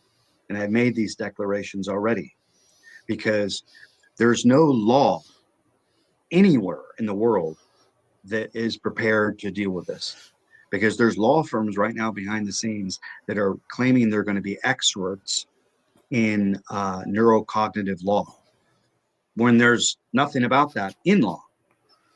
So if you're fused with another, with a technology, you can't be in court because you're no longer human anyway, and you don't have any rights. You're owned. You're a product for somebody else. We're giving away our humanity in process right now. So I filed these documents so that this issue is going to be dealt with in the courts. I can assure you that, because prior to getting on and speaking to you, I was on with people in Europe with I don't want to say the foundation, but it's a very big, prestigious one. And I'm being introduced to some of the top judges in Europe, other scientists, because we're at a breaking point now where law, rights, human right violations are going to start occurring on a level we've never seen before. So I know in the US that we'll face one of the biggest mental health crises ever. It'll be horrible what's about to happen. And you so think you that'll have be to, a directed you have to energy declare your weapon? rights. So like declare your rights, write it down on paper. I don't want anyone manipulating my brain. I don't want anyone manipulating my body.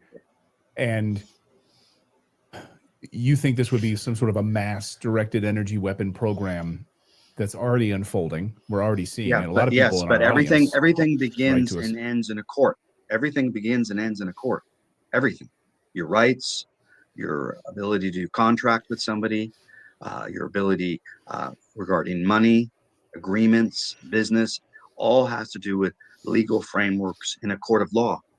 And in order to prepare yourself, you have to make a declaration that these rights are not to be violated. Because what's going to happen is, like, when people are carrying their cell phones and all their apps, they all upgrade, you agree to the terms. Nobody reads the terms. Right. And anything on their phone. They don't need to read the terms of all their credit card agreements. Nobody reads terms. And they're counting on this by voluntary compliance to walk into this, so that they're not responsible for the damage that's going to be done to you, and is ongoing right now with people all over the world with this advances. Because when 6G comes in and it's common, we're done. We're done. So is it one? I want to talk about the who behind this. When we talk about the CIA, MK Ultra, like, is it Palantir? Is it the World Economic Forum? Google, NGOs? DARPA, the Department of Defense, military in Europe, Soviets, everybody's involved in this, because it's the high ground of warfare. When people see war on TV, they think it's bombs and guns and guys going into buildings and tanks, and that's old. That's all totally obsolete. If you want to take over a country, it's much more sophisticated and easier ways of doing it. Take it over, and then you run their minds. That's what you do. So in the United States, they've already used this type of technology in warfare. You talked about the United States and already being controlled in a lot of ways. You talked about a massive mental health crisis hitting the U.S., and that'll be manufactured. I was just having a conversation yesterday with someone who said the pharmacist couldn't believe the amount of just young children that are coming in and getting on antidepressants. The pharmacist is writing like a record amount of antidepressant medication. Is this tied together in any of this? Of course, because when that's synthesized with electromagnetic weapons, Wi-Fi, all the electricity that surrounds you in dense populated areas, that person's their nervous system's already been co-opted. So that's a symptom of their nervous being co-opted, that they're going in for depression, because their biorhythms are already totally screwed up. A child born today, and we've seen pictures of this, they have a cell phone shoved in their mouth probably at 5 years old. That changes the entire relationship with the brain, the central nervous system, how they operate in their cognitive behavior, decision making, all of that. You and I lived when there wasn't that. So we've seen the change happen. We're witness to it. They're not. So their central nervous system operates completely differently. Because you'll notice with a lot of young people, they have like zero attention. Zero. Right. Because they deal with the effect of instantaneousness 24 hours a day. They sleep with their phone, they walk with their phone, they cook with their phone, they do everything with their phone. And if you take it away from them, they go into withdrawal.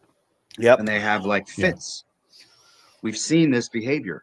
So that all these little signs behaviorally are all knee deep embedded in the United States.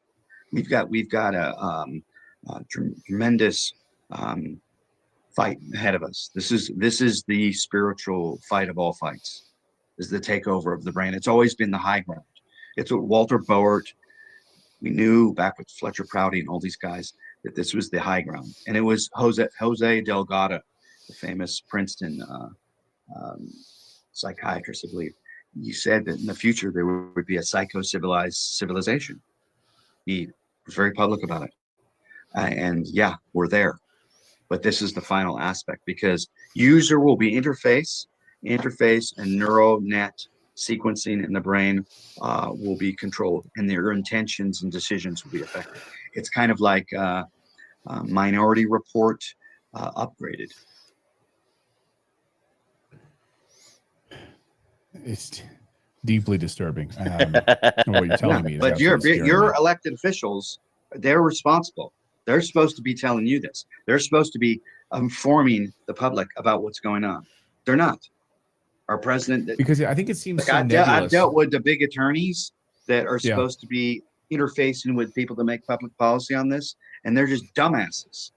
They don't even know how to articulate it and say it. And I say, look, read all the data, okay? I'll get back to you in a month. Read it all. Go check it out. Reference it. Figure it out. Pretend you're not going to court. And they are freaked out by it.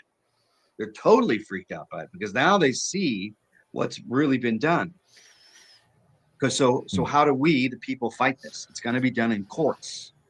So this is why I'm telling people to start declaring by your own free will declarations in the county recorder office. I have people email me asking for these declarations, like a template of them, so they understand what's at stake. And I send that out, because my declarations might be slightly different than yours. But the point is you put them on the public record. So when you do get into court, their ass is on the line, because you've informed them before you even show up.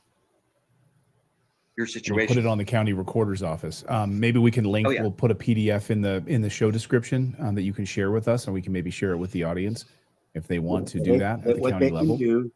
What I can do is, if people email me or contact me through the Patreon account, and I will get that template for them. And it's a building block that they can change. It's not finalized. This is going to mutate, because I put those declarations as a pending declaration that I will build on top of these declarations as I start to see what the technology is going to do, because it's going to affect all your sensory inputs through your five senses. You're on one track with this as one whistleblower. How many other whistleblowers are you working with who are kind of sharing and bringing information to you from other quadrants? Some of them I'm emailing and talking to, but if they get it up to if they understand at a certain point, I talk to them a lot less, because if I'm sharing information and telling them that they don't know about this, do you know about this, and they know it, then I leave them alone, because there's other people that are addressing this, but they're not addressing the legal aspect. I'm trying to give a remedy to the public to prepare for this, because the damage that's going to be done, it's not. It's beyond. I guess I'm always looking for like the big moment, the big smoking gun moment. Is there something that we should be paying attention to? Some, while we're being distracted by other stories, I guess, is there some watch out for this? Like, Clayton, pay attention to this that's going to happen in the future here that you know of. Pay attention to what Palantir is doing, and then pay attention to the lawsuit that's going to be filed on that company, and maybe him personally and other companies. Peter Thiel? Because, what's that? Peter Thiel? Yes. He's an aiding and abetting in this. And so is Elon Musk. Because they think that what they're doing is they're telling the public they're going to be utilizing this technology for medical issues. Great. I would love to be able to rehabilitate somebody so they can see again or walk again or something like that. I would be supportive of that, to give a person back their life, right? I'm empathetic toward our vets and all these things that it could help. But since when ever in human history has technology just been handled for good purposes and not used for evil? We're not evolved enough as a species to deal with this. And people that are running us and have control over us, that are deciding the fate of everybody, they are mostly mentally ill, disassociated people. Because I have had conversations with the people that are talking to the actual people that are deciding what they're going to do with us. And they're kind of like Peter Thiel. It's like talking to a cement wall or your refrigerator at 3 a.m. There's nothing there. The heart of the matter is a matter of the heart, and they don't have any. Because if they did, they wouldn't be doing these things or participating in ending our current evolution. Because there's people coming out in the public that are saying what your evolution is going to be. Like Noah Harari. Nobody rebuts him and gets in his face. They all pay for these huge stages, so they go on and everybody bows to them, but nobody rebuts. And in a court of law, if you have a conflict, you have to rebut. Silence is acquiescence. Acquiescence is agreement. There's no ignorance under the law. These are very important maxims that people need to understand, because you're not going to get second chances for this shit. There's going to be no second chances. They don't care. There's been barely any remedy for all the victims of people that had the kill shots and have been damaged by them. They're never going to see any big money. Their lives are going to be shortened dramatically. They've gone through cognitive degrades already. Is anybody going to stop any of this? So I come in because I know your work and what you're doing, and others such as yourselves, and I have to tell them and remind them to you're not free. You're not free. And you have to make declarations that you are free. And you have to understand who you are in a court of law too.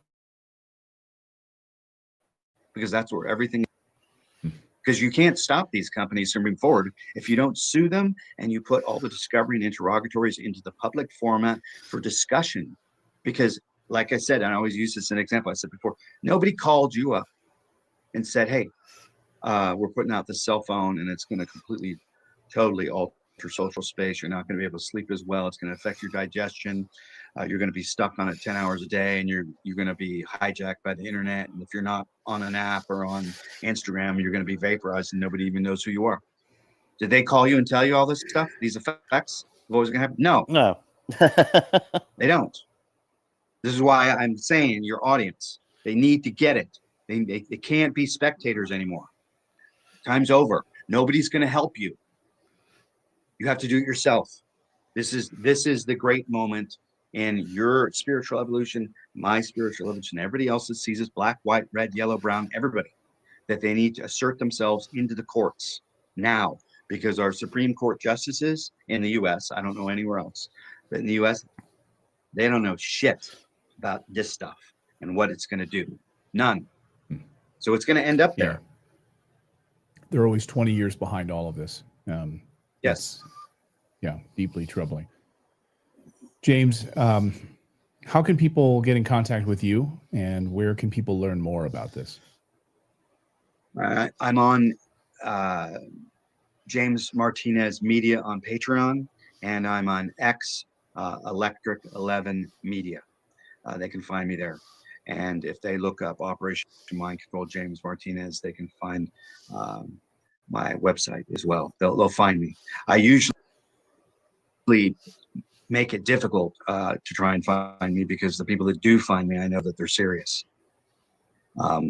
Because the conversations that are going on behind the scenes right now with people at very high level judges,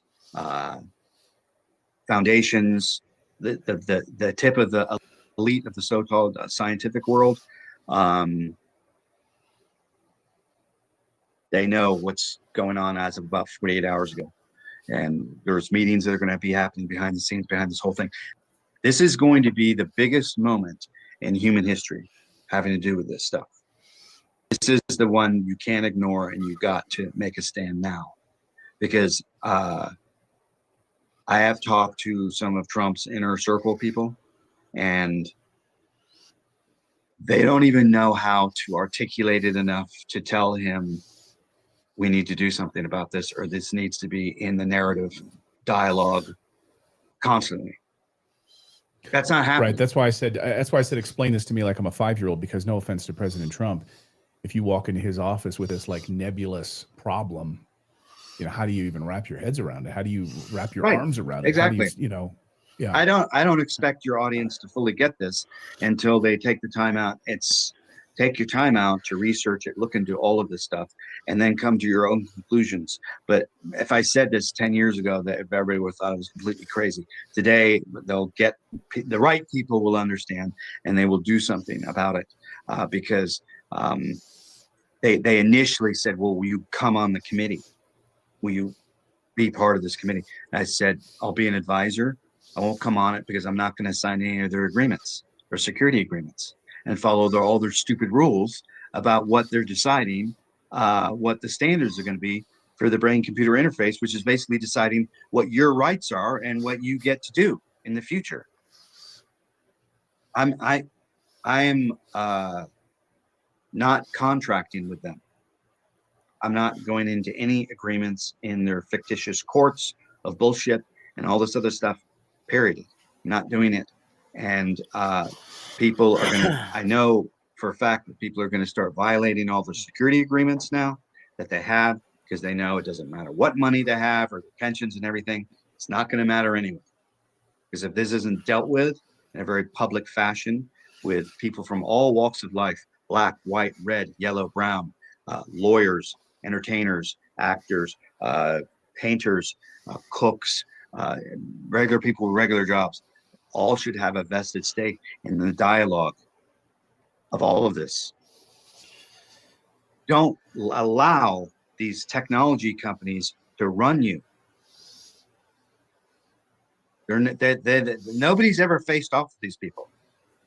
And I don't mean a lawsuit. They've been embracing. They get to go around and talk and do whatever they want. They don't get arrested. They jack off in front of huge audiences for everybody. And everybody goes, but nobody faces off with them. Nobody rebuts. They just listen. He's got a lot of money. Yeah, they don't care about you. They don't care. Journalist Whitney Webb has been covering the Palantir angle for a couple of years now, warning all of us about this. And I just hope people are paying attention. James, I think we should leave it there for now. I'd love to have you back on as this story evolves. But for now, people can reach out to you through your Patreon if they want to get that, maybe sort of a building block that they can reach out to their county recorder's office, research this information, pay attention to it. We'll have links in the description below. And James, any final thoughts for our audience today? First, thank you for allowing me on your broadcast, and your audience, people that are seeing this. This is your moment. Nobody's going to come help you. You have to completely take your power back now. You have to declare your rights. You have to make the people that are responsible for public policy get involved and hold them liable. Contract with them, get them on camera, engage the conversation, ask them questions. They're not going to understand what you're talking about anyway, but why don't they? Why do I have to come on and do this? I shouldn't have to do this because the elected officials that are in positions should be doing this, but they're not. So I'm on the public side, totally. And I thank you for taking the time to do this. And I will come back and send you stuff. And as this thing unfolds, you'll get to see what's going to get ready to go down. So, but thank you very much. I appreciate it. Thank you, James. Boy, oh boy. Yeah, that was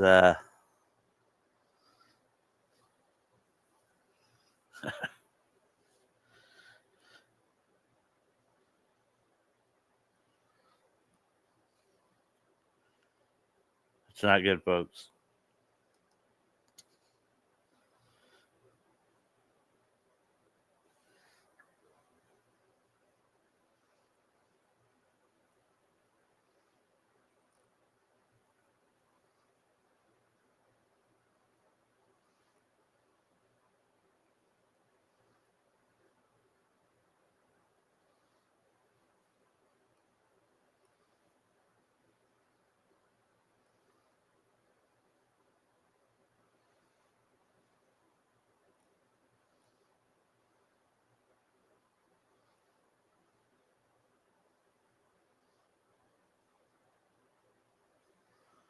Let's I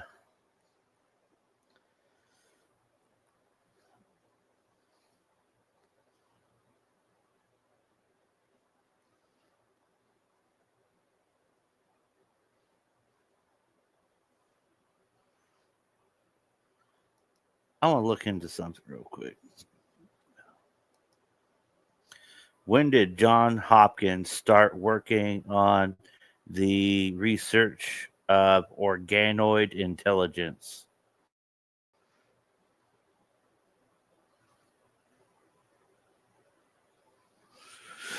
Johns Hopkins researchers, specifically Dr. Thomas Hartung, began working on brain organoid research, which is a precursor to organoid intelligence in 2012.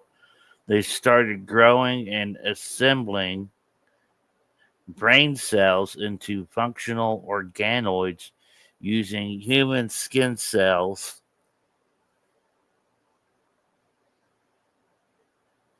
reprogrammed into a stem cell-like state.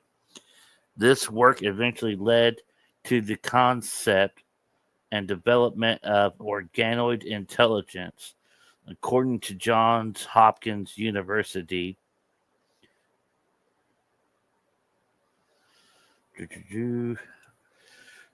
Dr. Hartung at Johns Hopkins 2012, early 2020s, the idea of using brain organoids for computing or organoid intelligence began to take shape. February 2022, Johns Hopkins University held the first organoid intelligence workshop to establish the field. 2023, Frontiers in Science published research describing the plan for organoid intelligence, according to CBS News.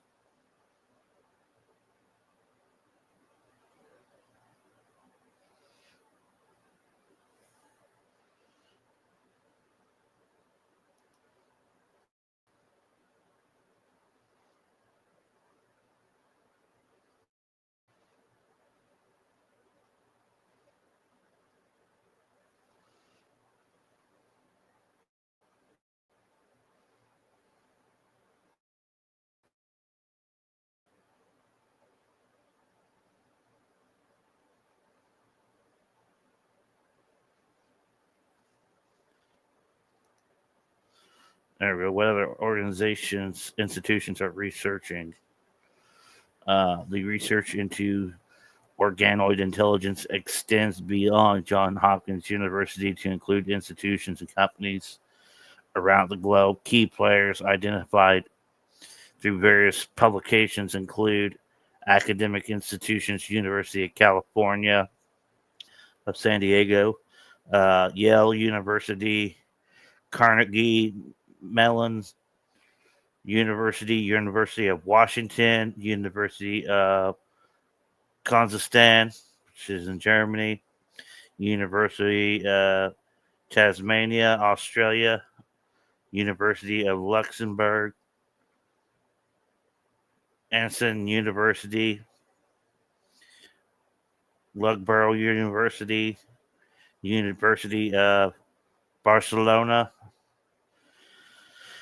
Syracuse University, University of North Texas, companies, Axosim, Cortical Labs, Howard Hughes Medical Institute, Janelle Research Campus, Johns Hopkins University Applied Physics Laboratory, the Baltimore Declaration toward the Exploration of Organoid Intelligence highlights the international collaboration nature of OI research with institutions like Johns Hopkins University, the University of California, and Yale University working together. This collaboration aims to advance the understanding and utilization of organoid intelligence for biocomputing, disease modeling, and drug discovery. I bet.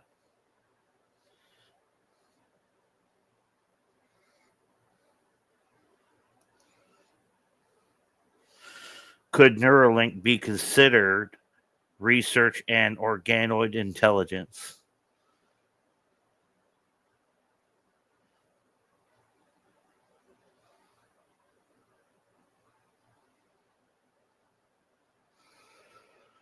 While both Neuralink and organoid intelligence involve interfacing with the brain, their approaches and goals are distinct. Neuralink focus developing a high bandwidth brain computer interface (BCI) designed to connect the human brain directly with external devices. Method involves surgically implanting miniature electrode arrays into the brain to record and stimulate neural activity. Goals primarily aimed at restoring lost function, motor control, communication, in individuals with neurological disorders and potentially enhancing human capabilities. Organoid intelligence focused developing biological computers using lab-grown brain organoids, miniature brain-like structures derived from human stem cells. Method involves growing organoids in vitro, connecting them to external hardware like electrode chips, and using AI machine learning to train and interact with them.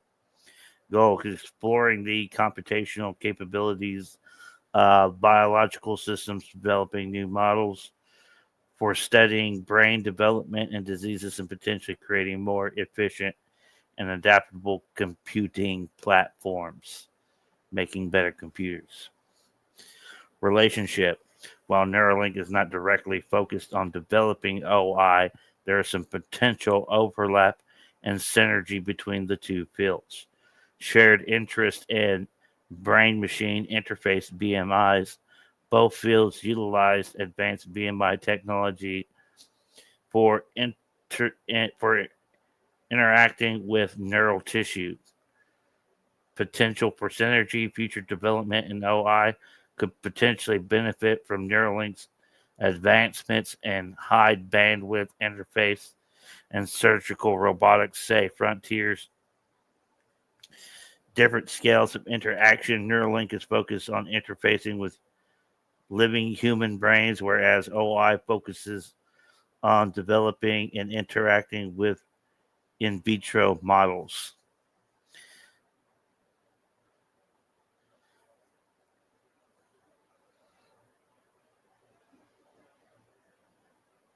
In essence, Neuralink is focused on bridging the gap between existing brains and external technology, while OI explores the creation of novel biological computing platforms using brain organoids. Both contribute to a broader understanding of brain function and the potential of merging biological and artificial intelligence.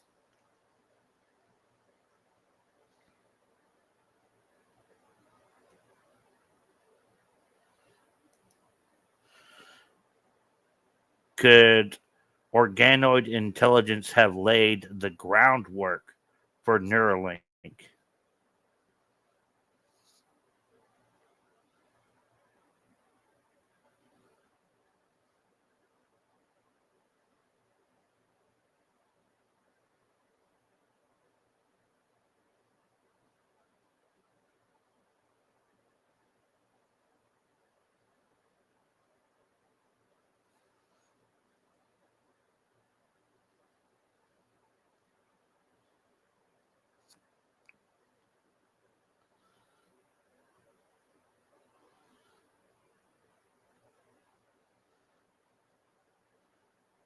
Wow. Instead, both OI and Neuralink build upon a long history of brain computing interface research. The ideal of interfacing with the brain dates back to at least, check this, 1924 with Hans Berger's recording of human brain waves using EEG. Further research in the 1970s by Jacques Vidal at UCLA is credited with coining the term BCI and laying the foundation for modern BCI research. These early developments in BCI, including non-invasive and later invasive approaches, provide the foundational understandings and technologies that both OI and Neuralink leverage and seek to advance. In essence, while OI and Neuralink represent different approaches and applications, they both stem from the broader field of brain-computer interfaces and benefit from the ongoing advancements within the field.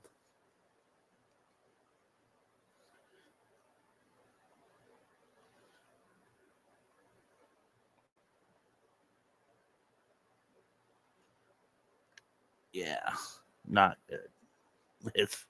None of this is good, folks. Now, let James Martinez,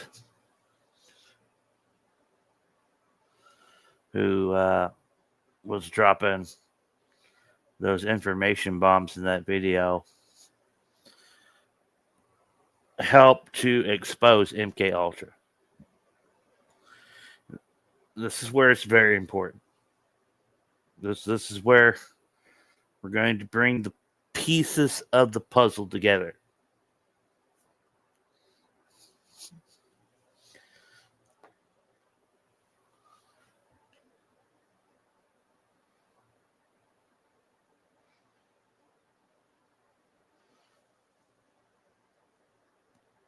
I have pulled up documentation.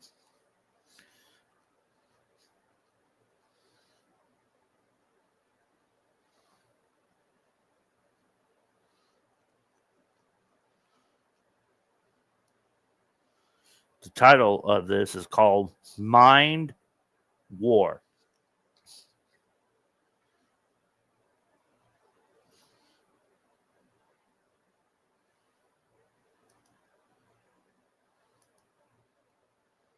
Let me get this. Wrong button. Here we go.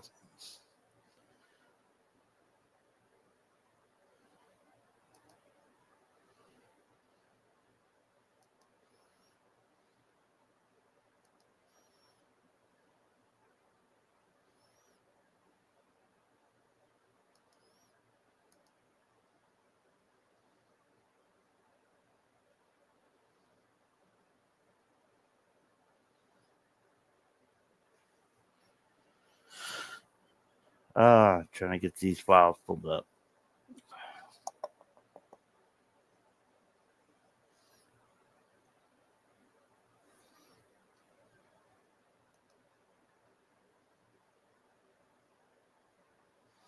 Processing.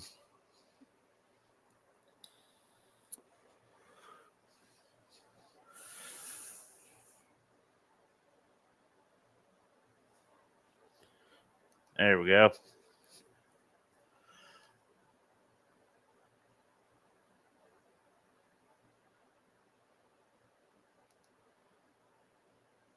Yeah, I'm going to have to do it like, that's better. Mind War by Michael Aquino. Let me give you a little background on who this speller is.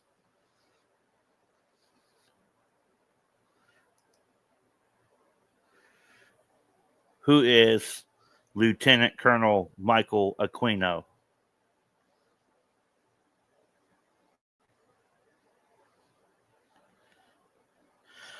Michael Aquino, born 1946, died 2019, was an American figure known for a multifaceted career encompassing military intelligence, political science, and the founding of the religious organization, the Temple of Set.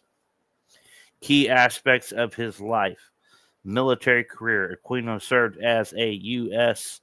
Army career officer specializing in psychological warfare and military intelligence.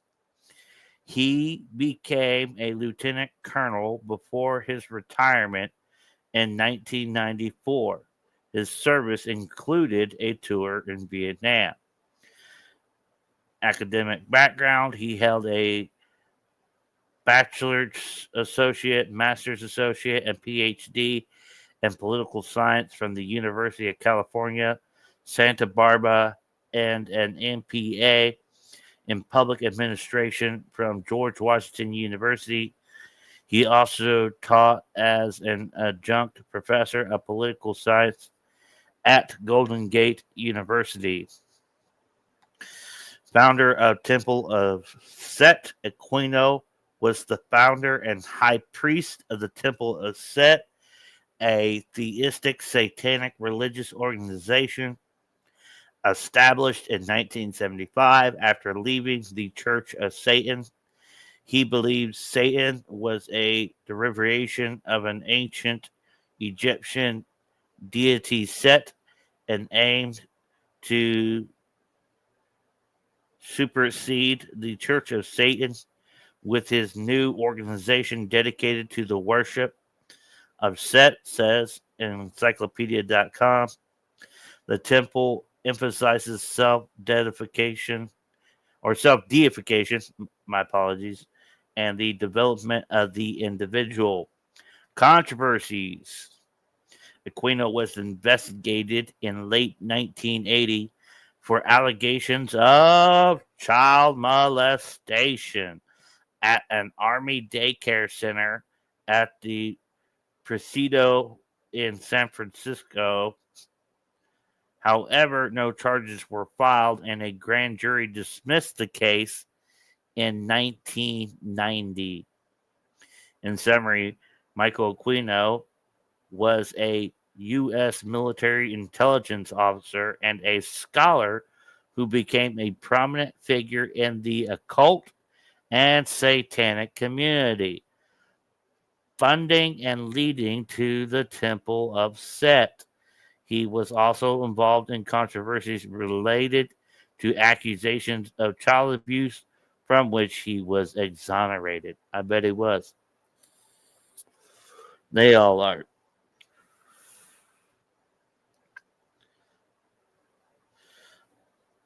Does Michael Aquino have ties to the MK Ultra project?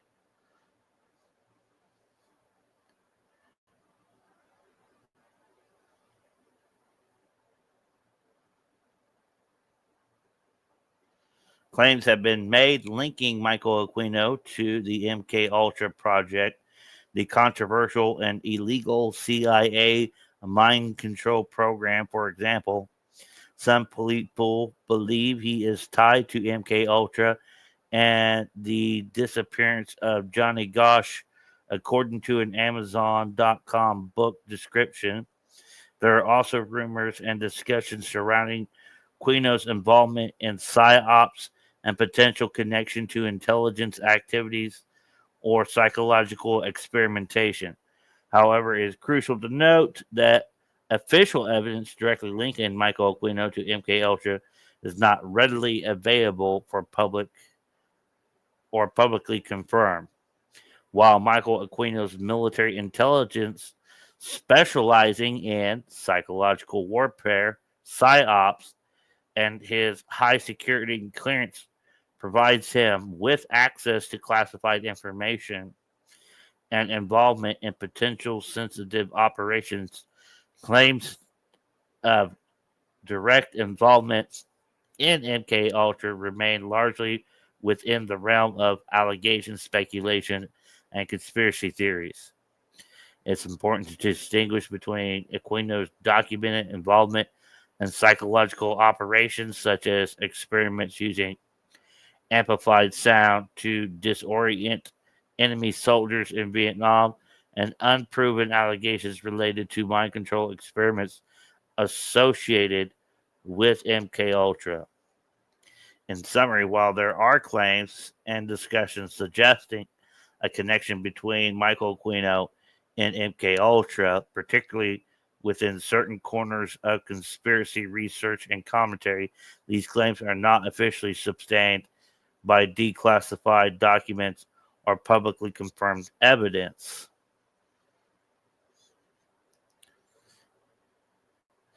Does MK Ultra have ties to occult practices?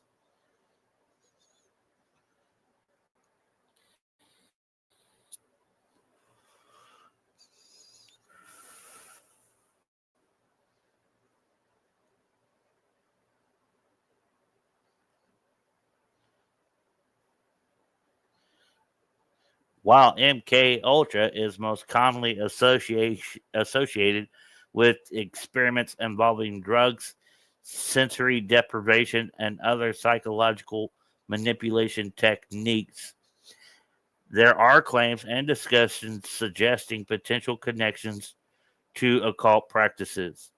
Claims of occult connections. Some sources suggest that MK Ultra's exploration of mind control in altered states of consciousness may have led researchers to investigate or even utilize certain elements associated with occult practices. Some believe that elements like hypnosis,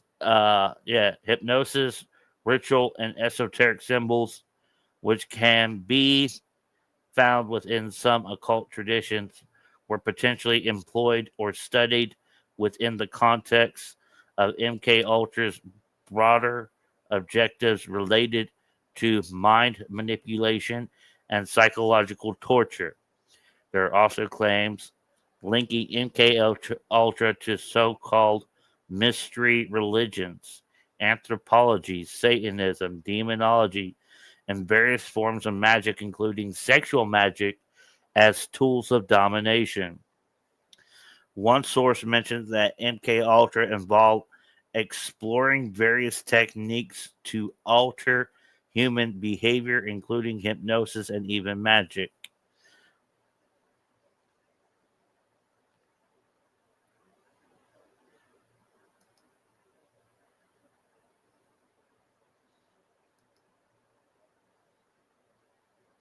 Are psychedelic drugs used in occult practices?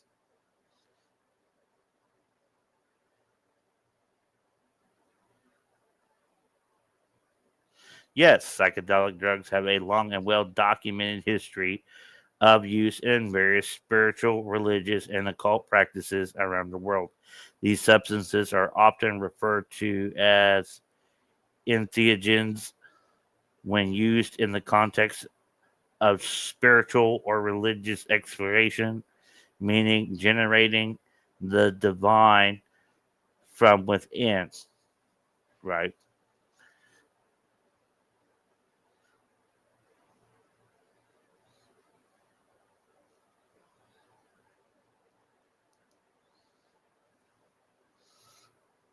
MK Ultra deployed the use of psychedelic drugs.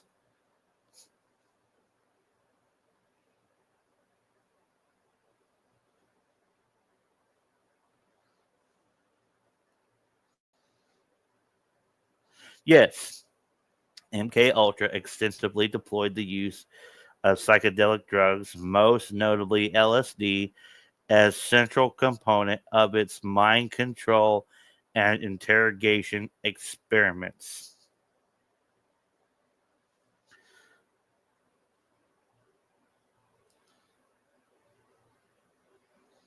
So just painting the background there for you on this.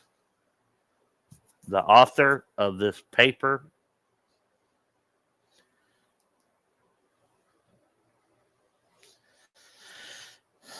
Mind War, Michael Aquino. Second edition. Michael Aquino, PhD, Lieutenant Colonel, Psychological Operations, retired United States Army.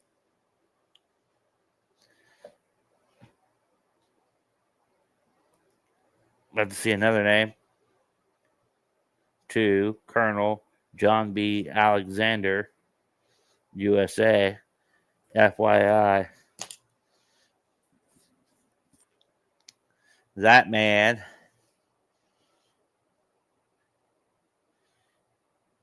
is really big in the UFO world.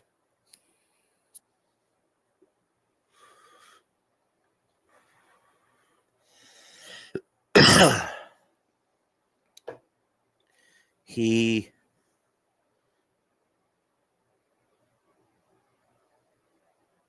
wow, this is crazy. Uh, Alex Jones is called out. John B. Alexander, he's called out. Lieutenant Colonel Michael Aquino. Uh, it's weird. I see Isaac Asimov, PhD, science fiction writer.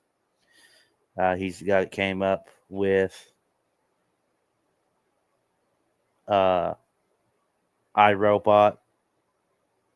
George Orwell, who wrote 1984, Dystopian Future. War is Peace. Truth is Lies.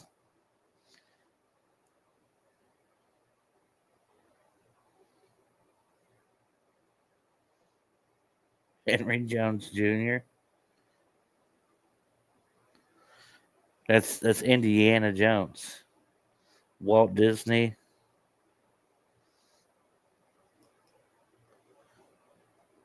Oliver Stone.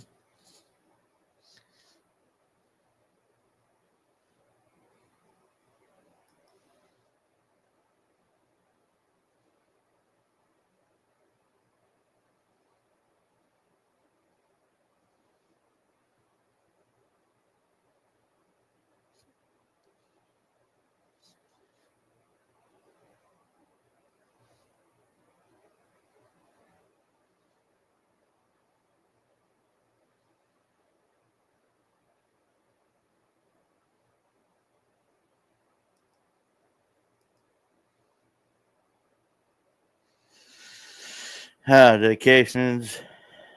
General of the Army, Dwight D. Eisenhower.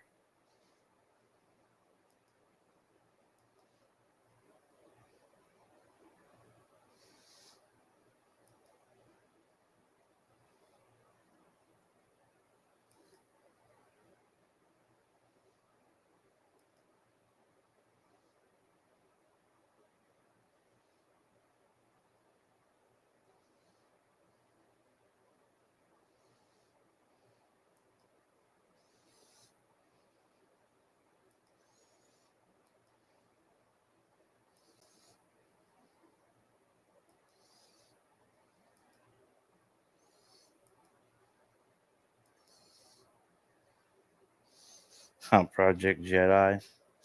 That's Army Chaplain Corps.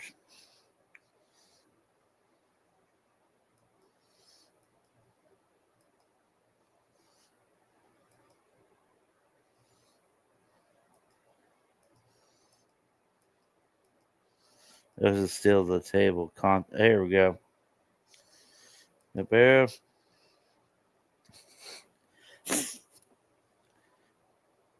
That's the forward. We don't want that. We'll go past that.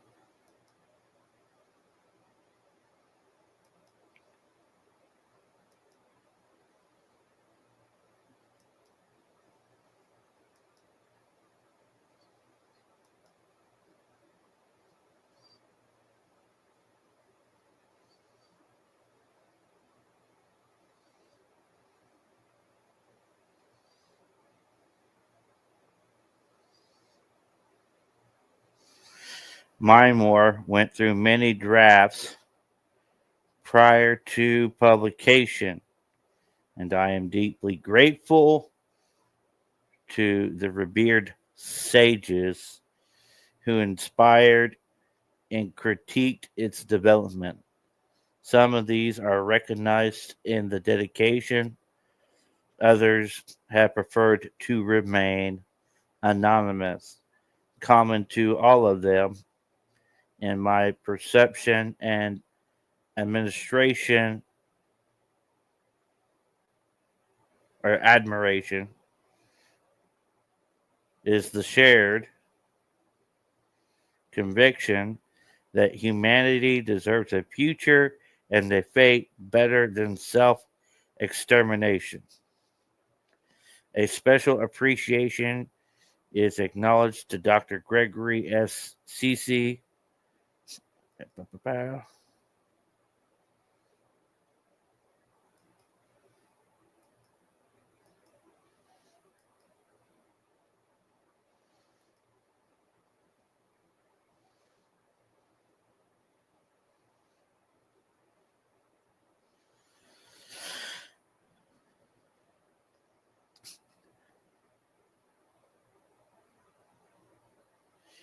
The branch of mathematics, which deals with the reactions of human conglomerates to fixed social and economic stimuli, implicate in this definition is the assumption that the human conglomerate being dealt with is sufficiently large for valid statistical treatment. A further necessary assumption is that the human conglomerate be itself unaware of psychological analysis in order that its research be truly random. Isaac Asimov Foundation, 1951.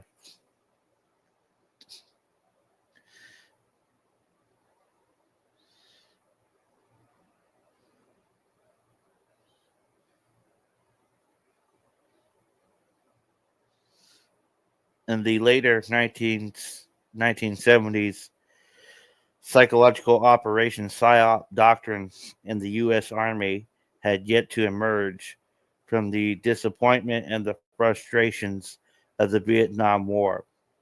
Thus, it was that in 1980, Colonel Paul Valley,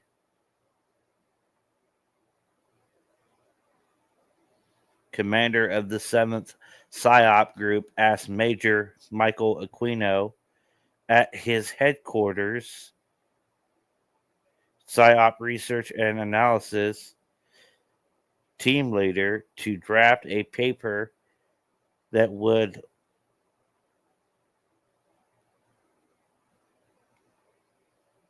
encourage some future thought within PSYOP community.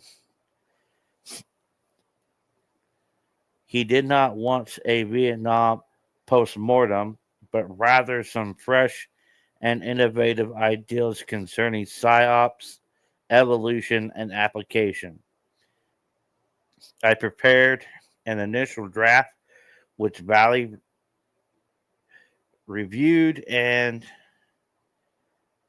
annotated, which proceeded to revise drafts and critiques until he was satisfied.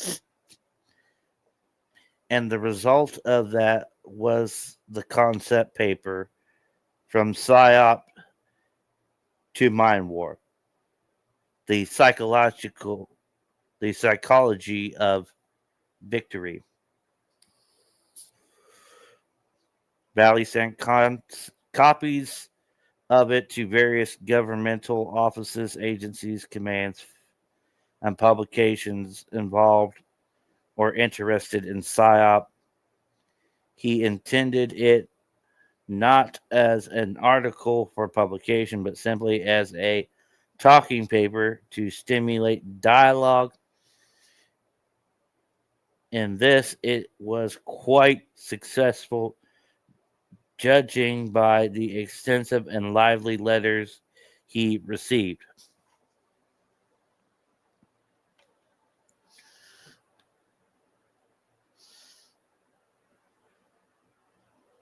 Over the next several months, within the U.S. military, PSYOPs has habitually been relegated to a backseat as a force multiplier. The principal strategic decisions are made in consideration of traditional political and military interests and goals. Only then is PSYOP invited to the table to help achieve already agreed upon missions more efficiently. Valley's and my original concept of Mind War reverses this sequence. Psychological means for achieving victory essentially through convincing the enemy that he really wants to bring his policies and goals into harmony with ours. Our first fashioned in support of basic political realities, the use of ordinary military force, bombs. The term mind war was coined by other PSYOP officer Major Richard Suter and myself in 1977 after seeing the recent film Star Wars. We imagined a play on our minds as a futuristic replacement for the bland Army term psychological operations and avowedly science fictional treatment of mind war, complete with a caricature of Suter at its helm, appeared in my Star Wars story, The Dark Side, 1977, published in 2016 as Fire Force, a Star Wars parody. Is regarded as a last resort in circumstances wherein mind war by itself fails. The immediate advantage of that 1980 concept of mind war is that it conducts wars in non-lethal, non-injurious, and non-destructive ways. Essentially, you overwhelm your enemy with argument. You seize control of all of the means by which his government and populace process information to make up their minds, and you adjust it so that those minds are made up as you desire. Everyone is happy, no one gets hurt or killed, and nothing is destroyed. Ordinary warfare, on the other hand, is characterized by its rejection of reason. The antagonists just maim or kill each other's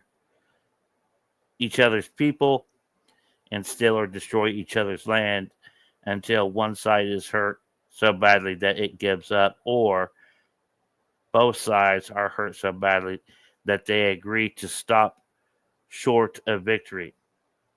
After such a war, there is lasting misery, hate, and suffering.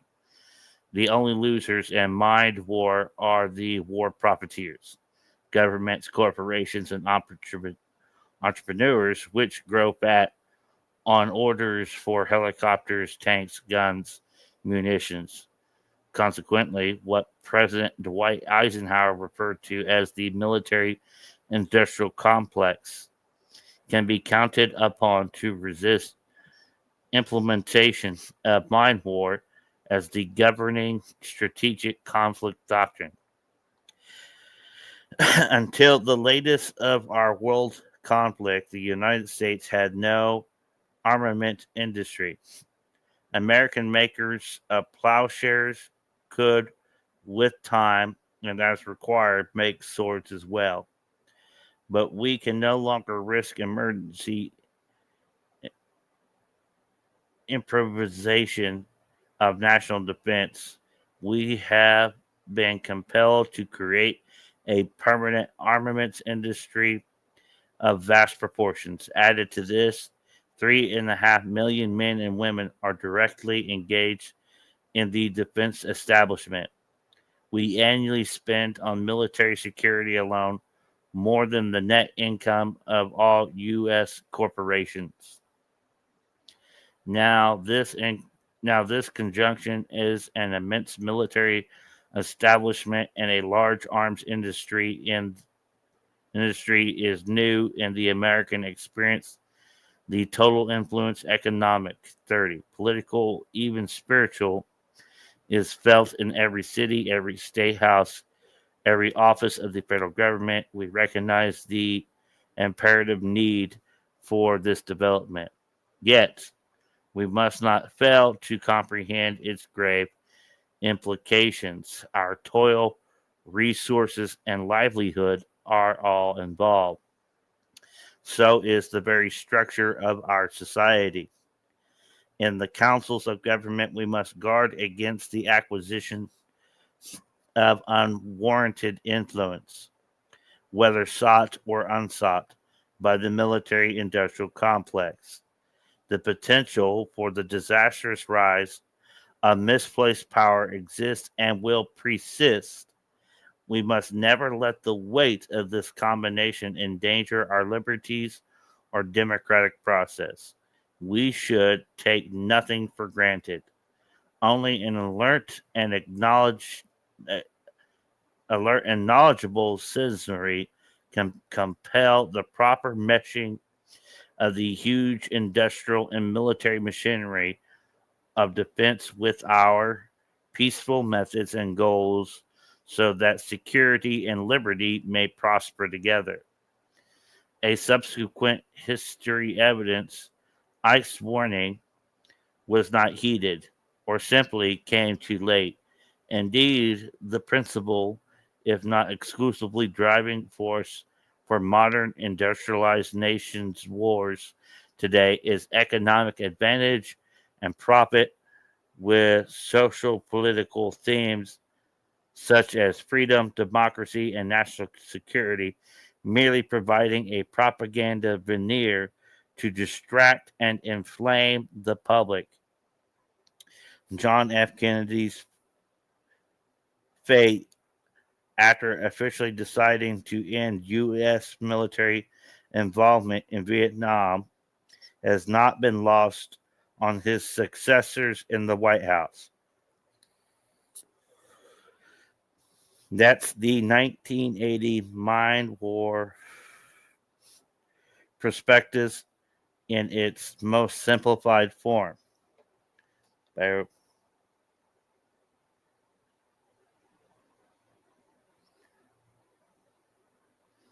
While in the subsequent decade,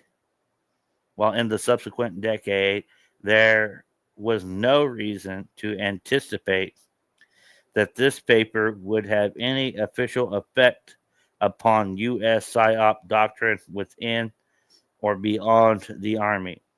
Several of its prescriptions were applied during the first Gulf War, and recently even more conspicuously during the 2003 invasion of Iraq.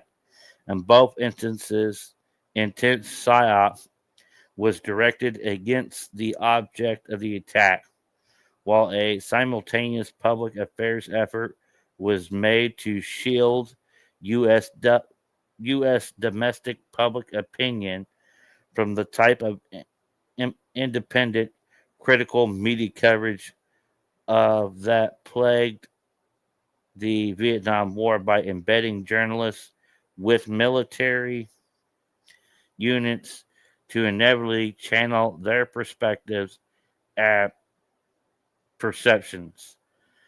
The impact of even the minor techniques of mind war was remarkable.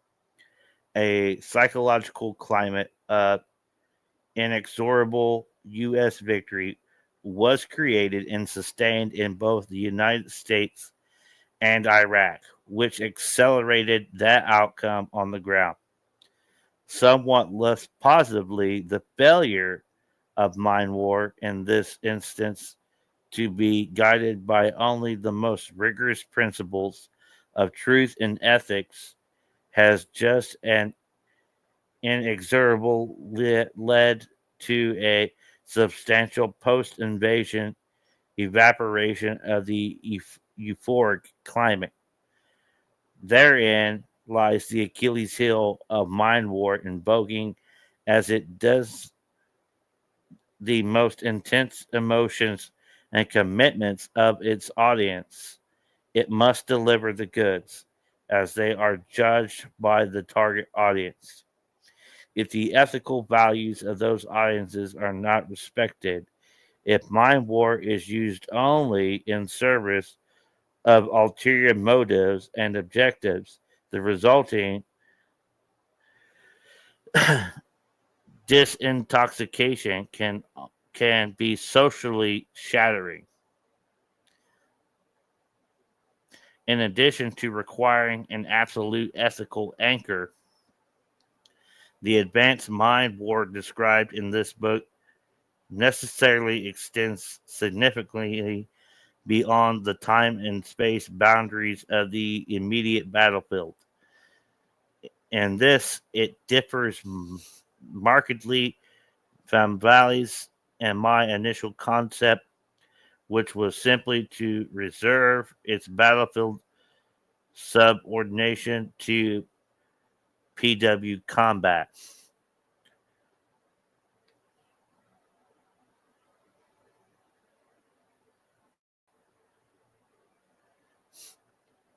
The base term is composite, the principle of mind, which is the collection and correlation of sensory input activity and passively process of each self-conscious being in order to draw conclusion, make decision, and take actions accordingly.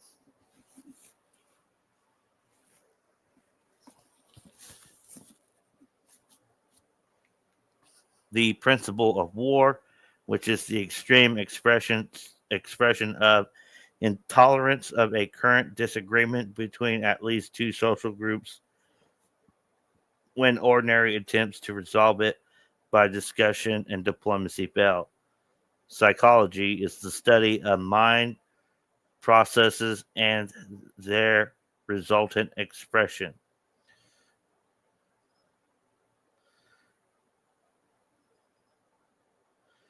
Psychophysiology is the branch of psychology which is concerned with the psychological basis of psychological processes. Conditioning refers both to liminal and subliminal operations of mind modifications to produce a desired state of mind perception, interpretation, and behavior.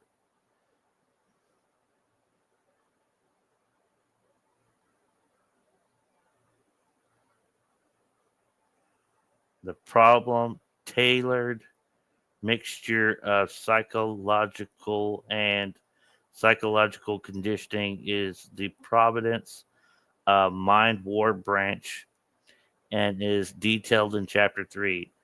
The socio-political problem is a disagreement between two social and or political groups of people, nation states and or sub or sub subrational cultural, religious, ideological, and or ethnic groups.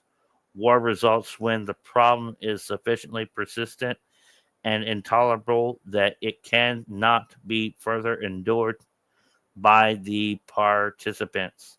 Stabilization refers to the identification and achievement of the best possible resolution of the problem to temporarily remove the danger of PW, the aristos, the process of stabilization to the aristos is the provenance of metaforce branch and is detailed in chapter 4. Non-recourse to violence preludes not just PW, but any and all physical harmful means directed against human beings, whether or not they are problem participants, such as prohibited measures include but are not limited to bodily damage, injury, torture, or murder, exile, imprisonment, and or destruction of means of livelihood. Creation of a moral community refers to the process of parapolitics resulting not in a structure of exploration, intimidation, or desperation, but rather in a polis-based open enlightenment morality. What it is, mind war controls humans' external actions, thoughts by identifying and adjusting the sensory impression that the mind uses to assemble, modify, and reinforce them.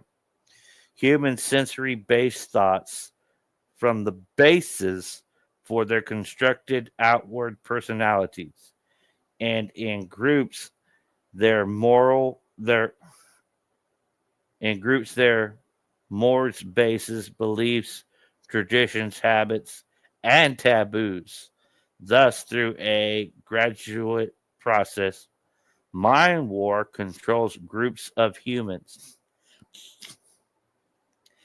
As the size of the group increases, common features of impressions, attitudes, and expressions emerge and can be identified and analyzed strategically or statistically, making possible social forecasting predictions and the control of the future by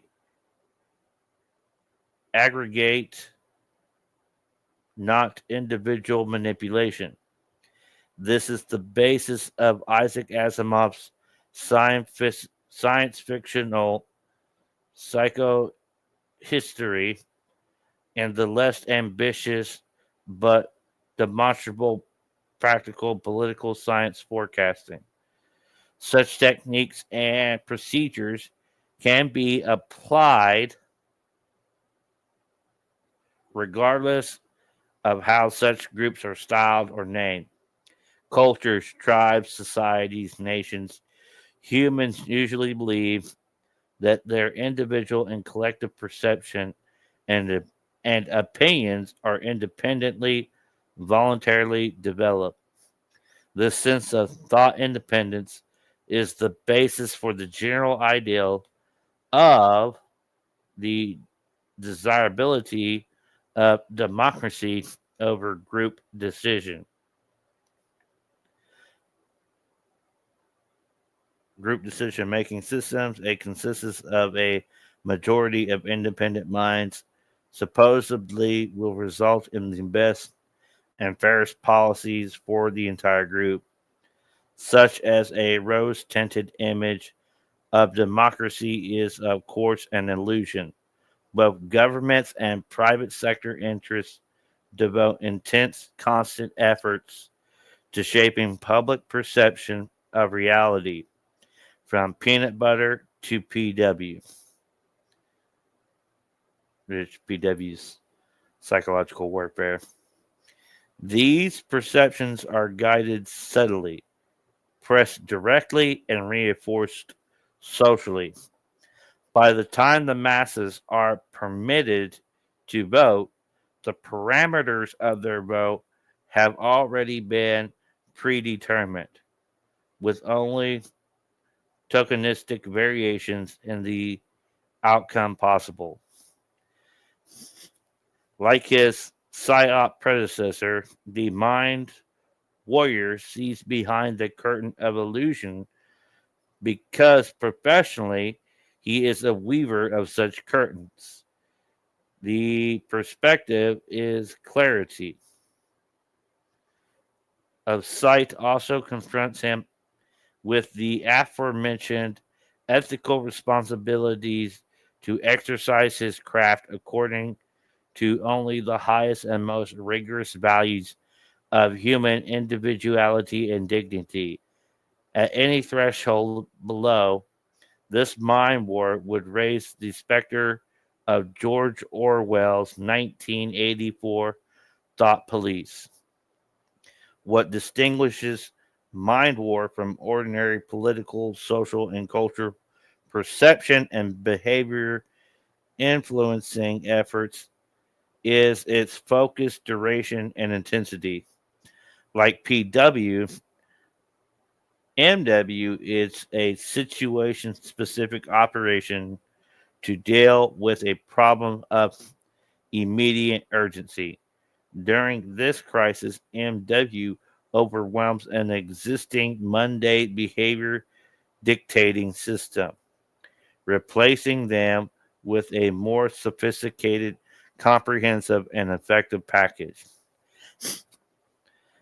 A mind war campaign commences when the original destabilizing pre PW situation is refashioned into a.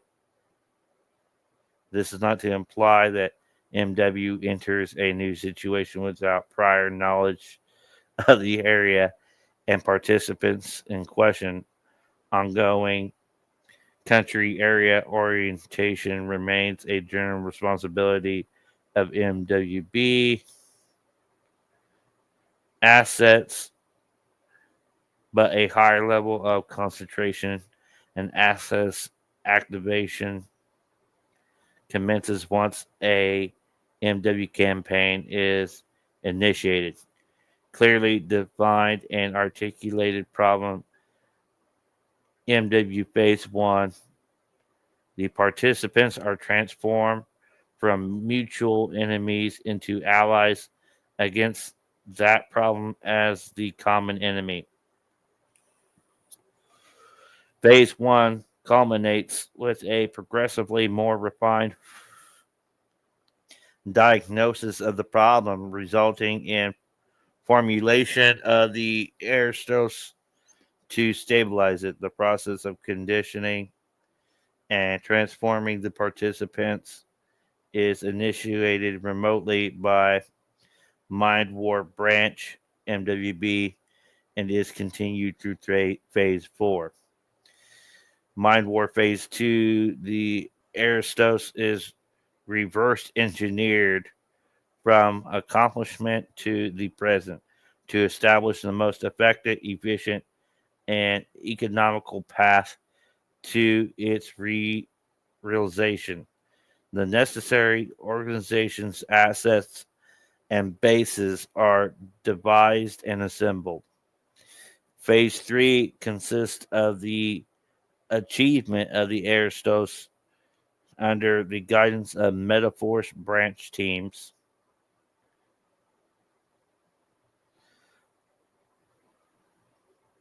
Followed by initiation of the permanently corrective moral poles by parapolitical branches teams.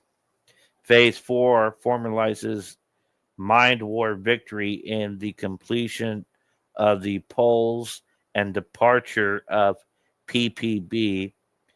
MWB terminates conditioning. The mind war campaign structure is then completely dismantled. What it isn't. Mind war is not mind control. The urban myth and image of government mind control is of an insidious, malicious, individually destroying tech, tech, technological conspiracy, a sort of collective lobotomy to turn the helpless masses into stupefied slaves. Actually, a good case could be made that this is what PW attempts to do, which is why it can get people to slaughter one another in masses for no reason.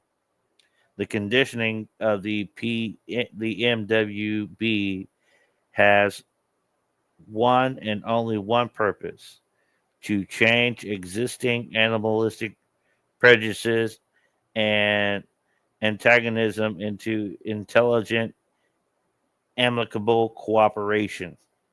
That's still mind control, whatever you want to call it.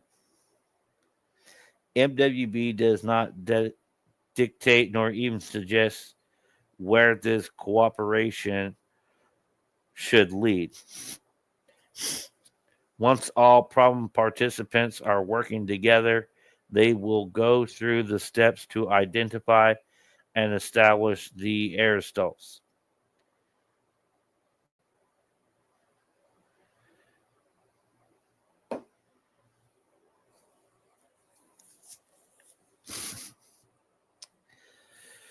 Mind war is not a political ideology. The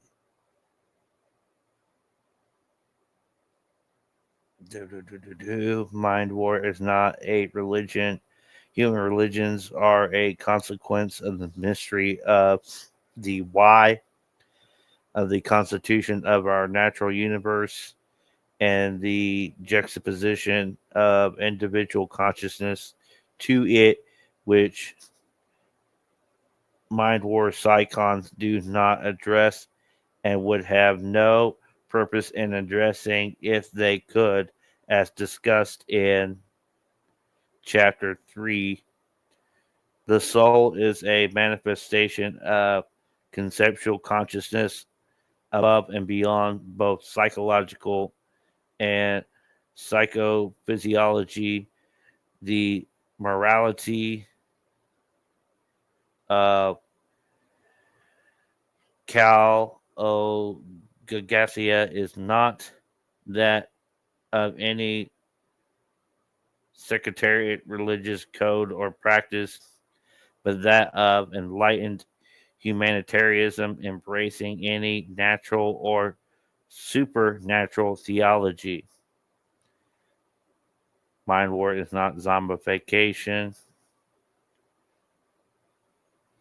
Besides not being mind control, besides not controlling minds, which it is. MW does not destroy them either.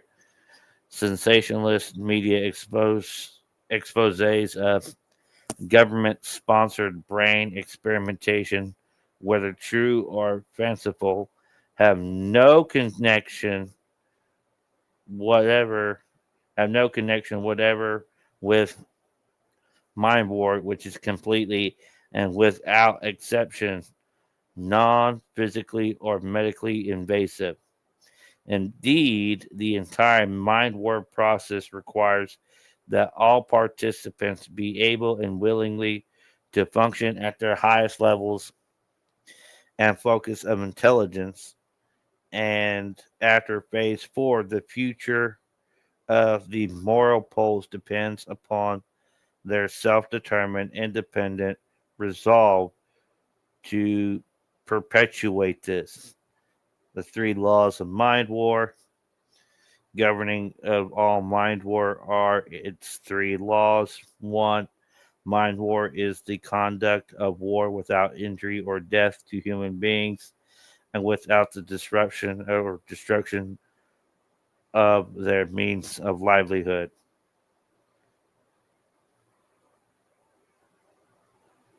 There is truth. There is no truth whatever to the rumor that the National Security Agency is completely staffed by zombies, though misapprehensions is in this regarded basis upon rare survived encounters are perhaps understandable. To mind war includes access to the human mind.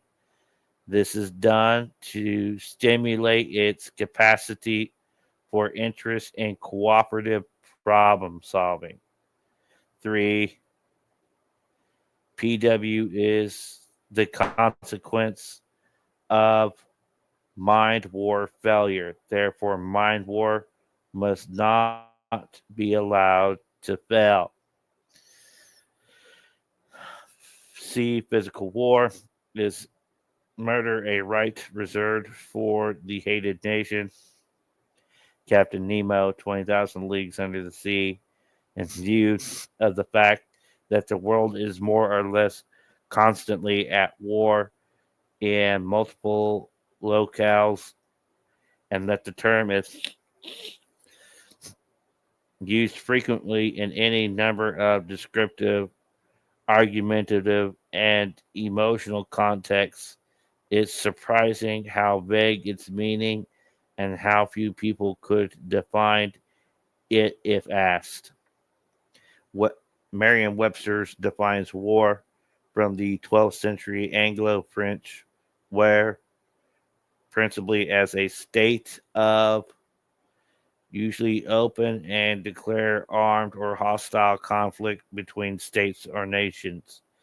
Because war is reserved to sovereign states, many acts such as property and territorial theft, demolition, arson, kidnapping, assault, bodily injury, and of course murder, which would be serious crimes committed by an individual, became legitimized, even praiseworthy decoration for valors are usually conferred for the mass killing of the enemy, albeit at risk of to oneself.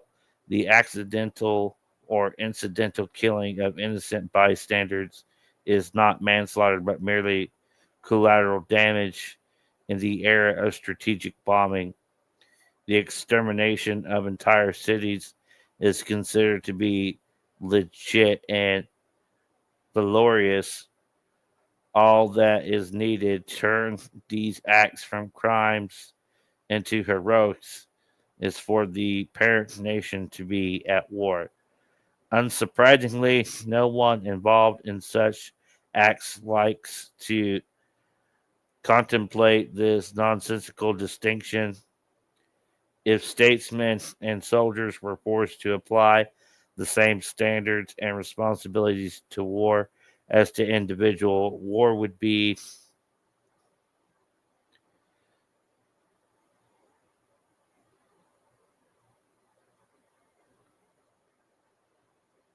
what just happened. War would be impossible. Over the centuries, an enormous collection of non binding idealism has come into being under the heading of international law,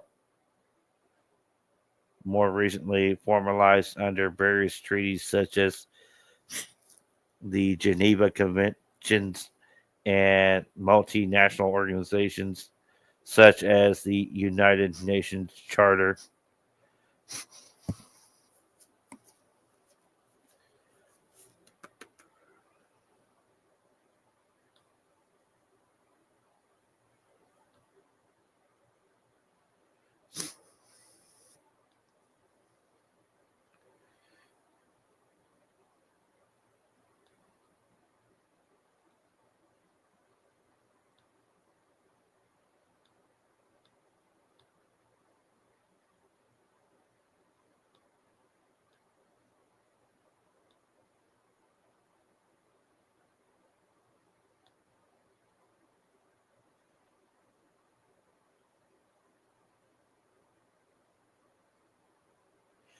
Mind war is not a solution for every conflict that may arise.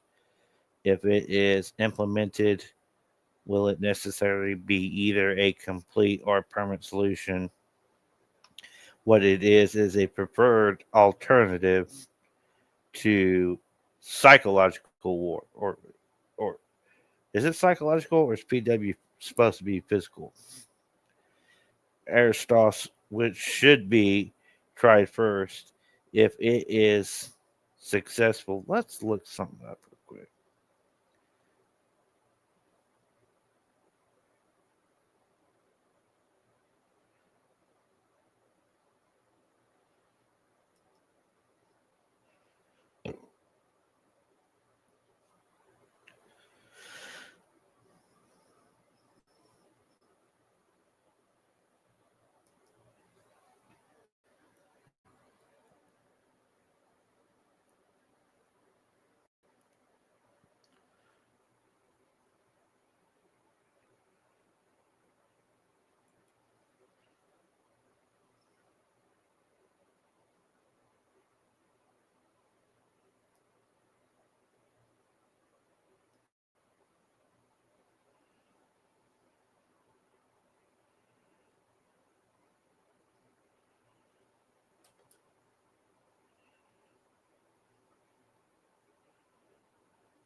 Am I spelling this right?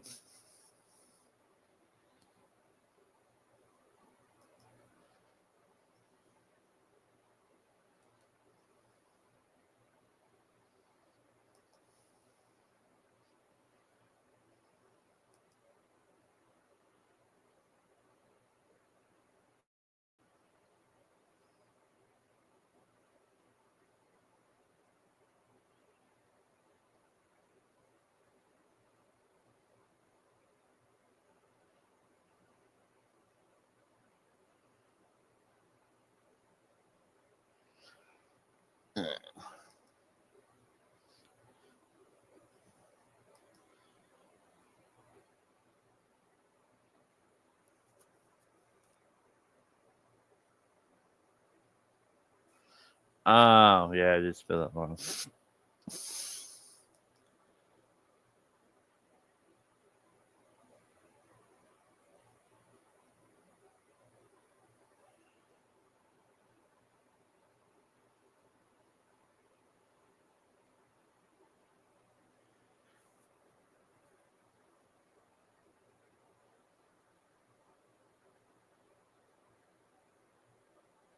Ah, yeah, so that word we keep Aristos, which means best or most excellent.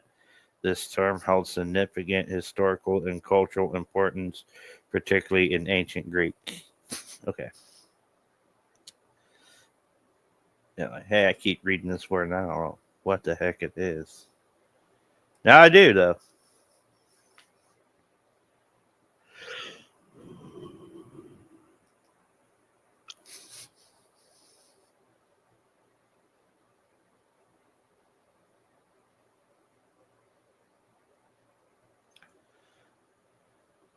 In the era when conduct of undeclared war, often through intelligence agencies, paramilitary.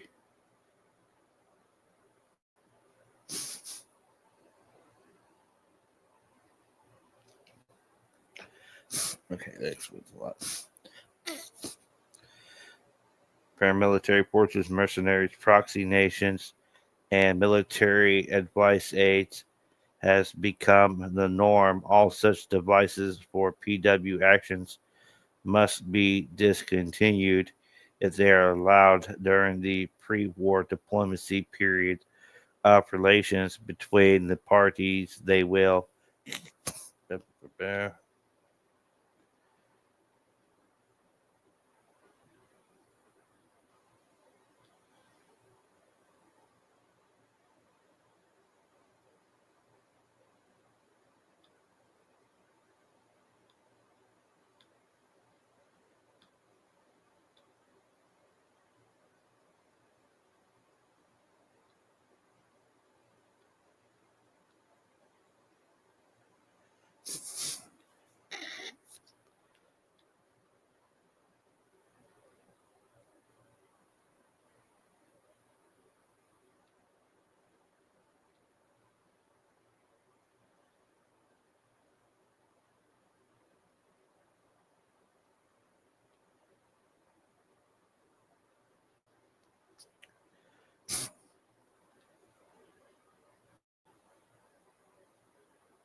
Oh, blah, blah, blah.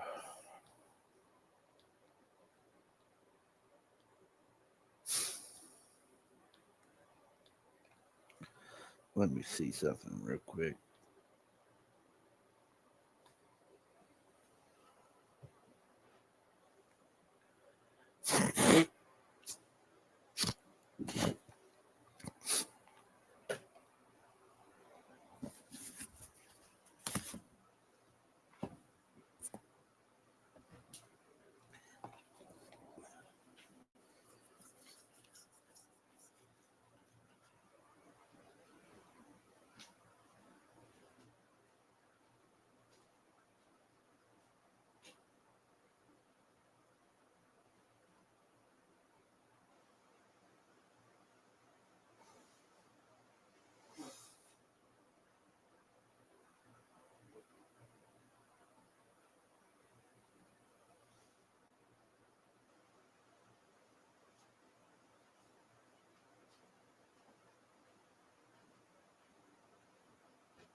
I need to.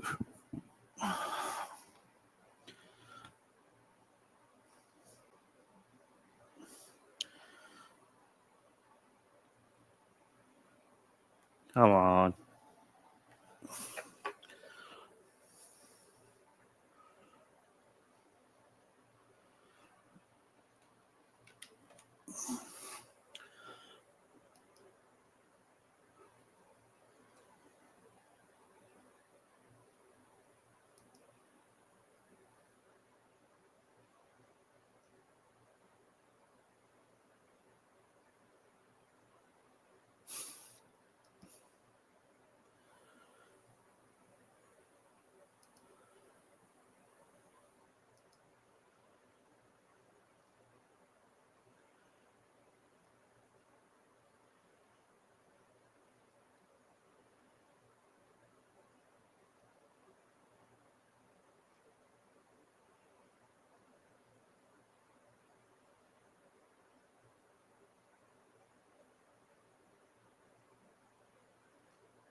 Boo, boo, boo.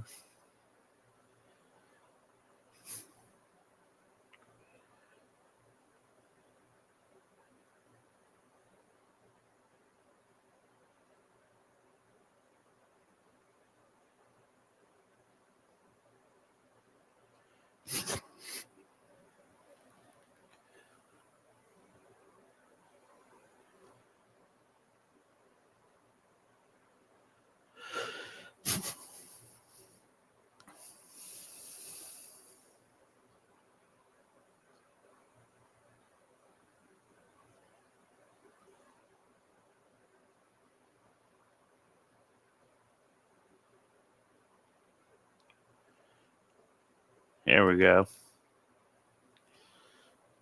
Here we go.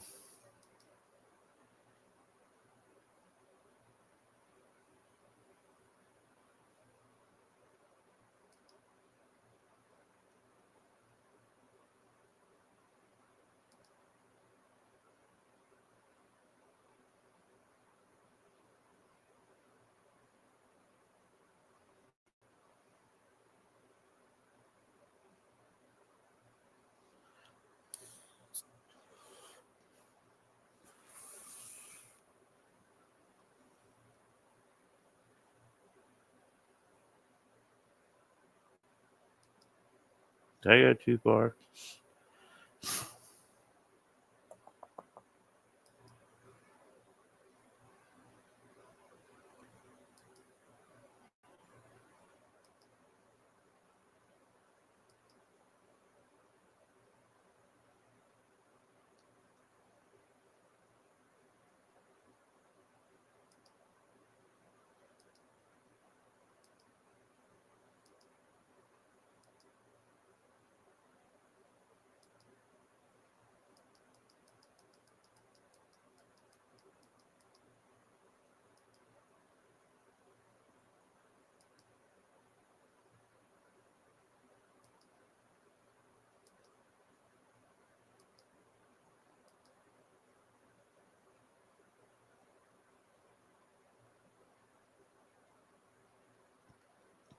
PSYOP.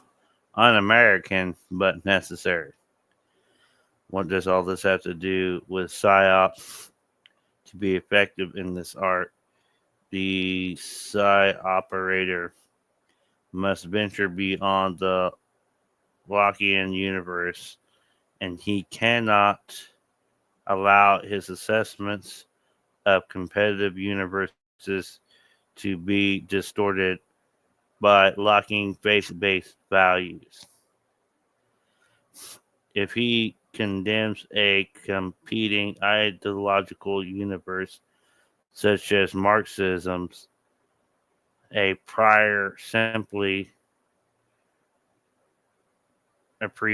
simply because it is a competitor, he has safeguarded his orthodoxy within the American military culture, but he has already lost the ear of non-Americans who do not look at socio-political economic reality through lucky tinted glasses.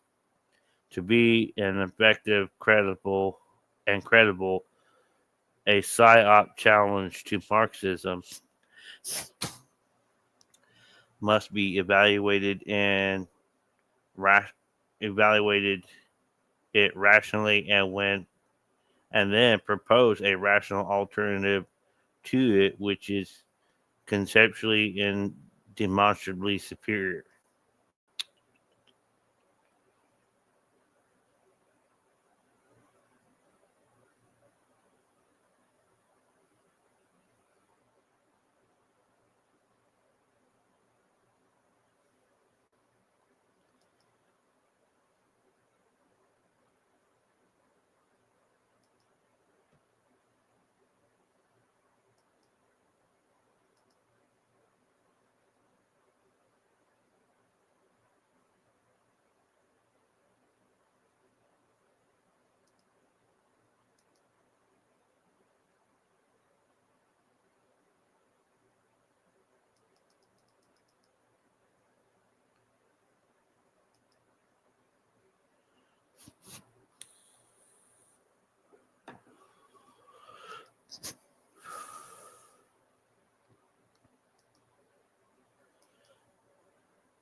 Mm-hmm.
Come on.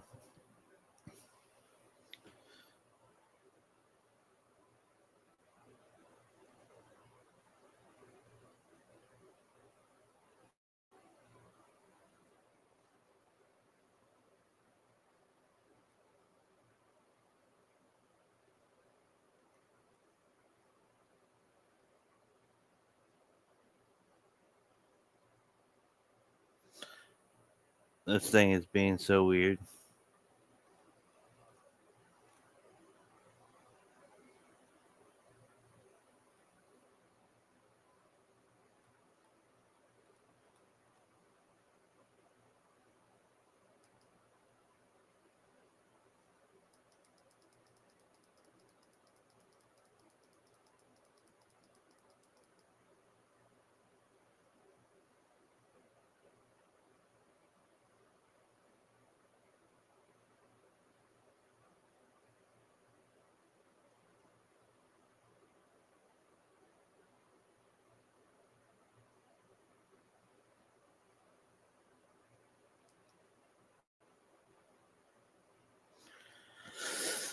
Okay.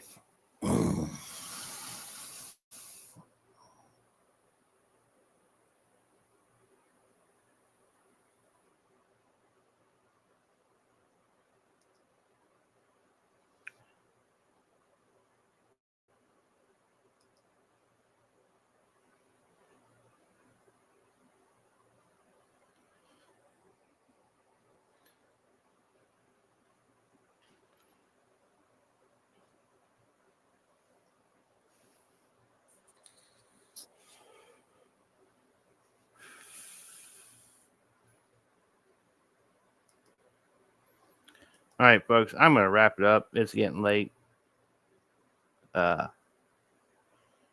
if you would like a copy of that paper, hit me up in the comments, and I will give you the link to it for the PDF so you can download it and read it for yourself. Folks, this is the Truther Odyssey, where we seek the truth in a world full of disinformation and indoctrination. I am the truth talker, the watchman on the wall, Jacob Akers. God bless you. God bless your families. Preach the word, guys. Right now, it's not only the exceptional salvation, we need to be preaching the word in season, out of season. Be ready to reprove, rebuke, and exhort. God bless you. Have a good. See you next time.